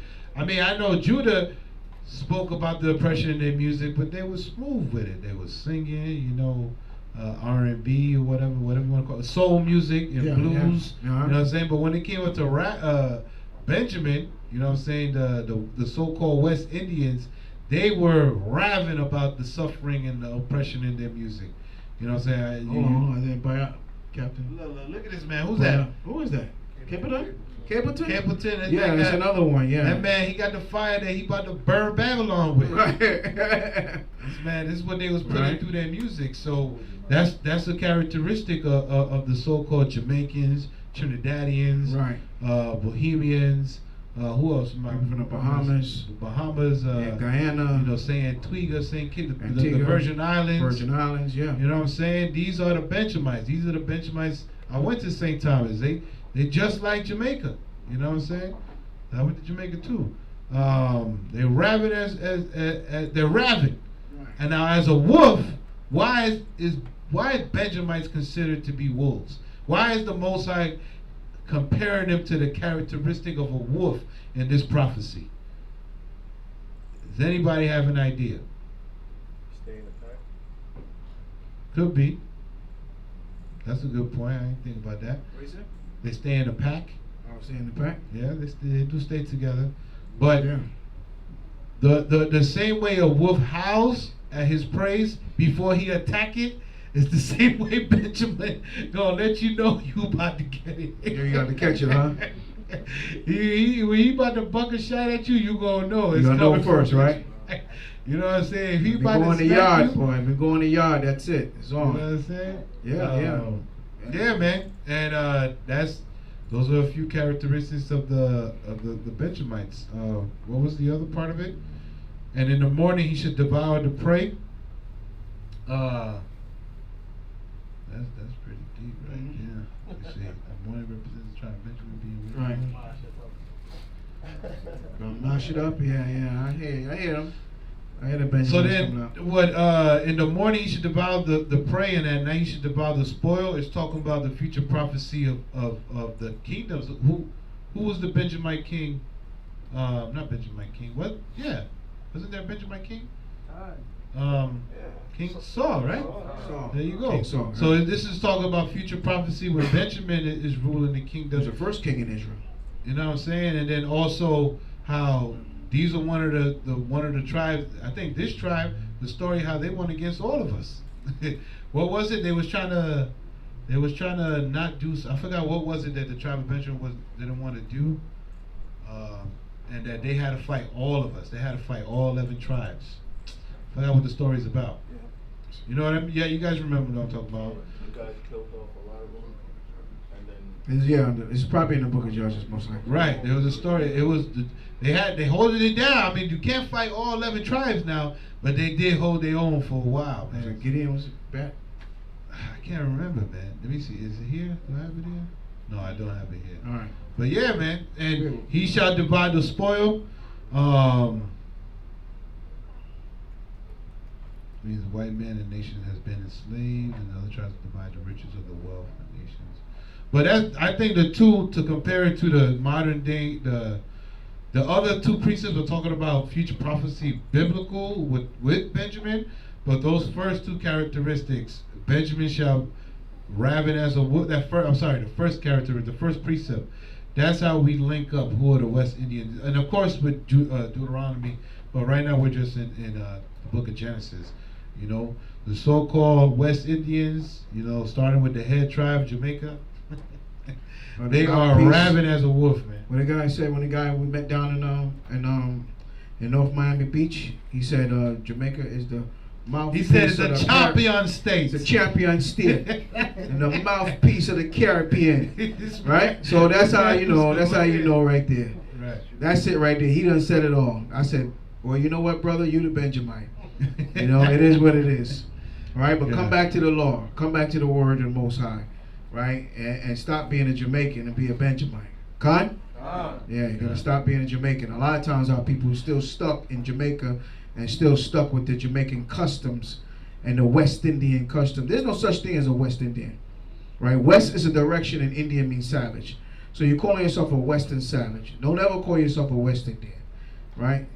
You're from the tribe of Benjamin, from the nation of Israel.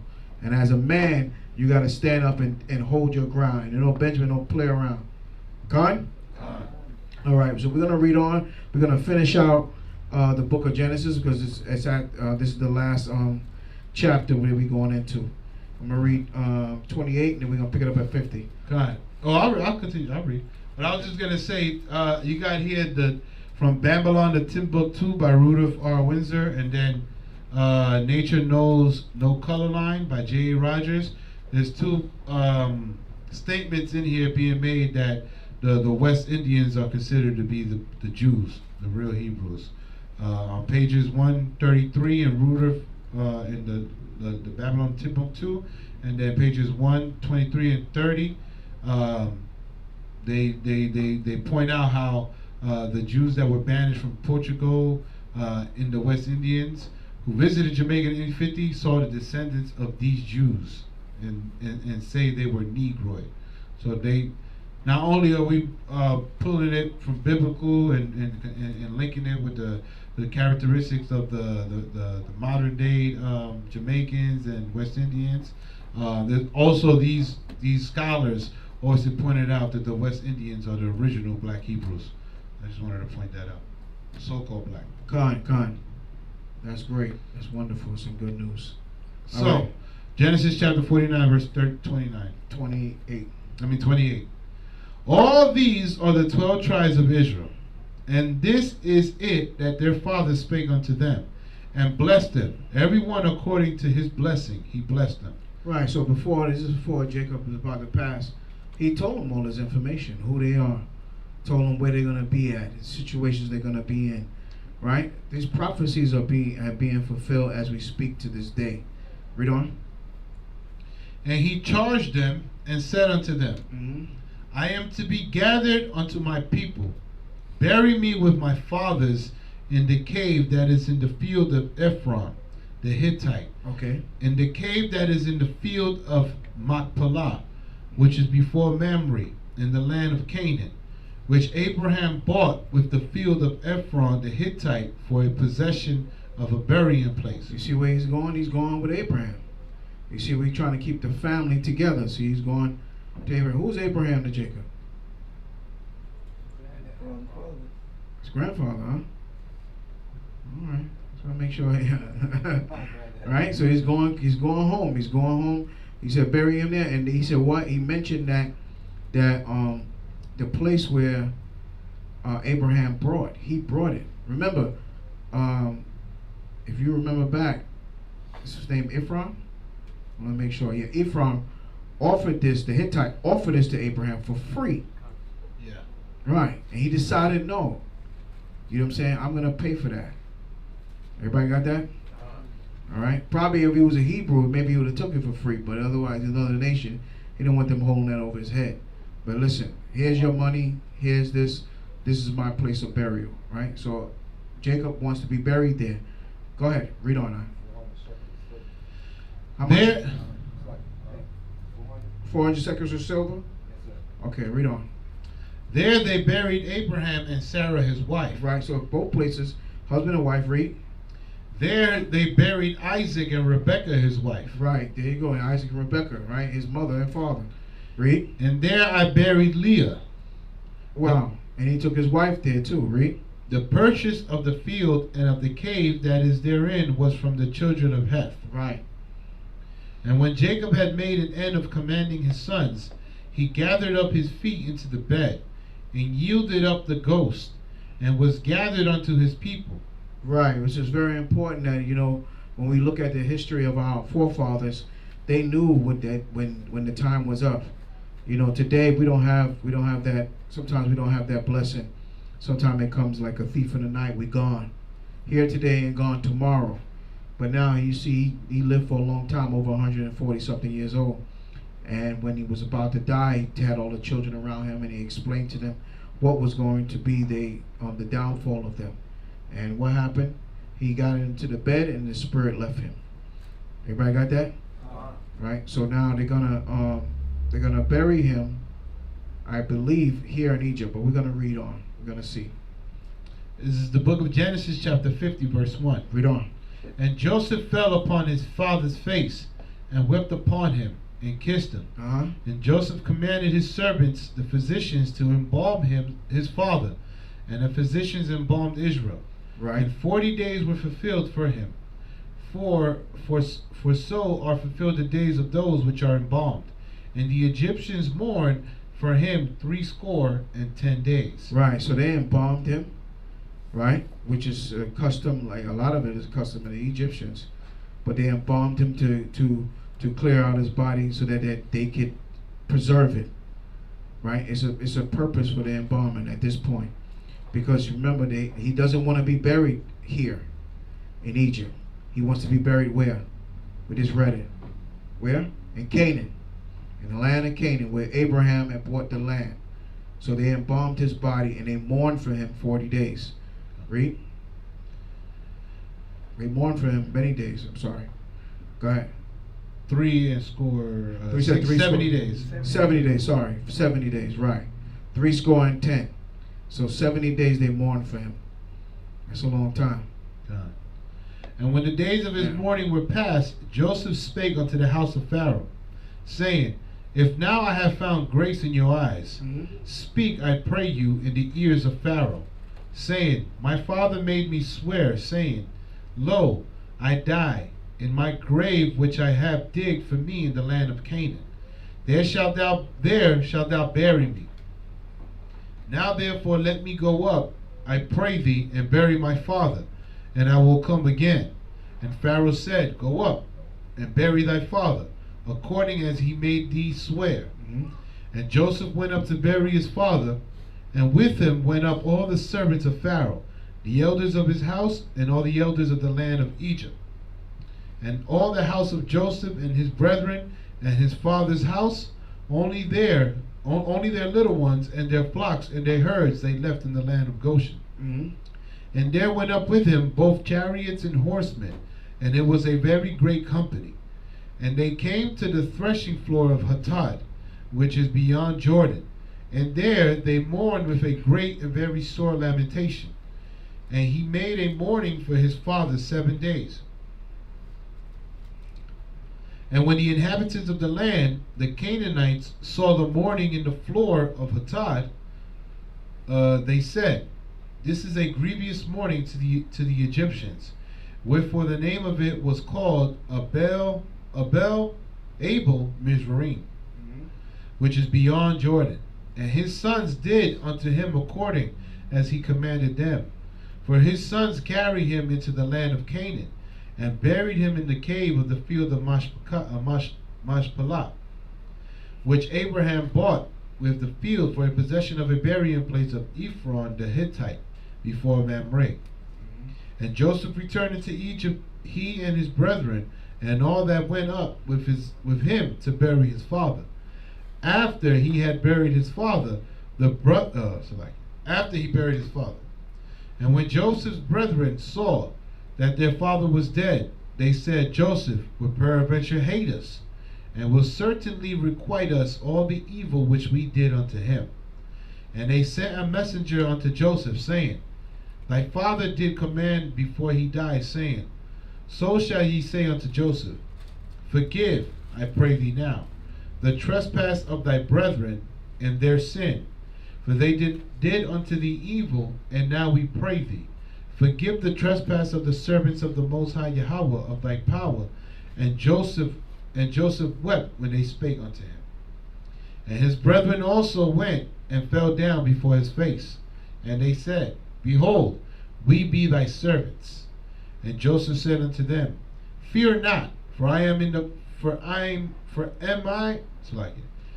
not, for am I in the place of Yahweh?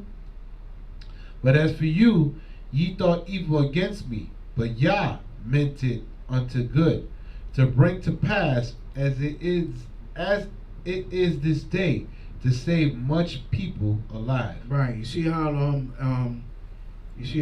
how Joseph looked at it when he said that even though you may have put me in to the pit and sold me, right? But through the Most High made it a good thing to make the other people to live. Because remember, he was able to interpret the dream. They went 7 years with a famine. All that happened because Joseph was there in Egypt. If he had not been there, nobody would have known that. So even though the brothers may have gotten the spirit on them of Satan and they wanted to kill the brother, but they put him in a situation where the Most High said, this is perfect. Now I'm going to move him to Egypt. He's going to be here and he's going to save a lot of the land. A lot of people came because they knew the famine was all over the world. So Joseph played a very integral part in the surviving of the 12 tribes of Israel and Egypt and the world. Everybody got that? Right? Go ahead. His name Joseph. What does that mean? Anybody know? What is it in Hebrew? it will be Yawasap, right? Mm-hmm. Yeah, we got a Yawasap in this room right now. Hallelujah. Hallelujah. Yep. And he's going to be walking soon. He's going to be Yawasap for real. Go ahead, what does Yawasap mean? Anybody know?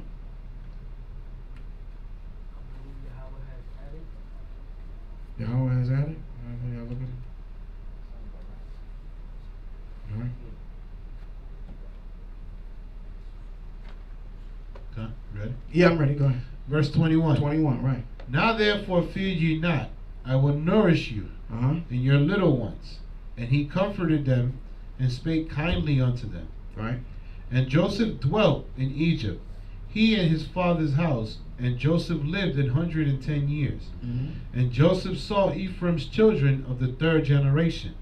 The children also of Machir, the son of Manasseh, were brought up upon Joseph's knees. And Joseph said unto his brethren, I die, and Yahweh will surely visit you, and bring you out of this land unto the land which he sware to Abraham, Isaac, and Jacob.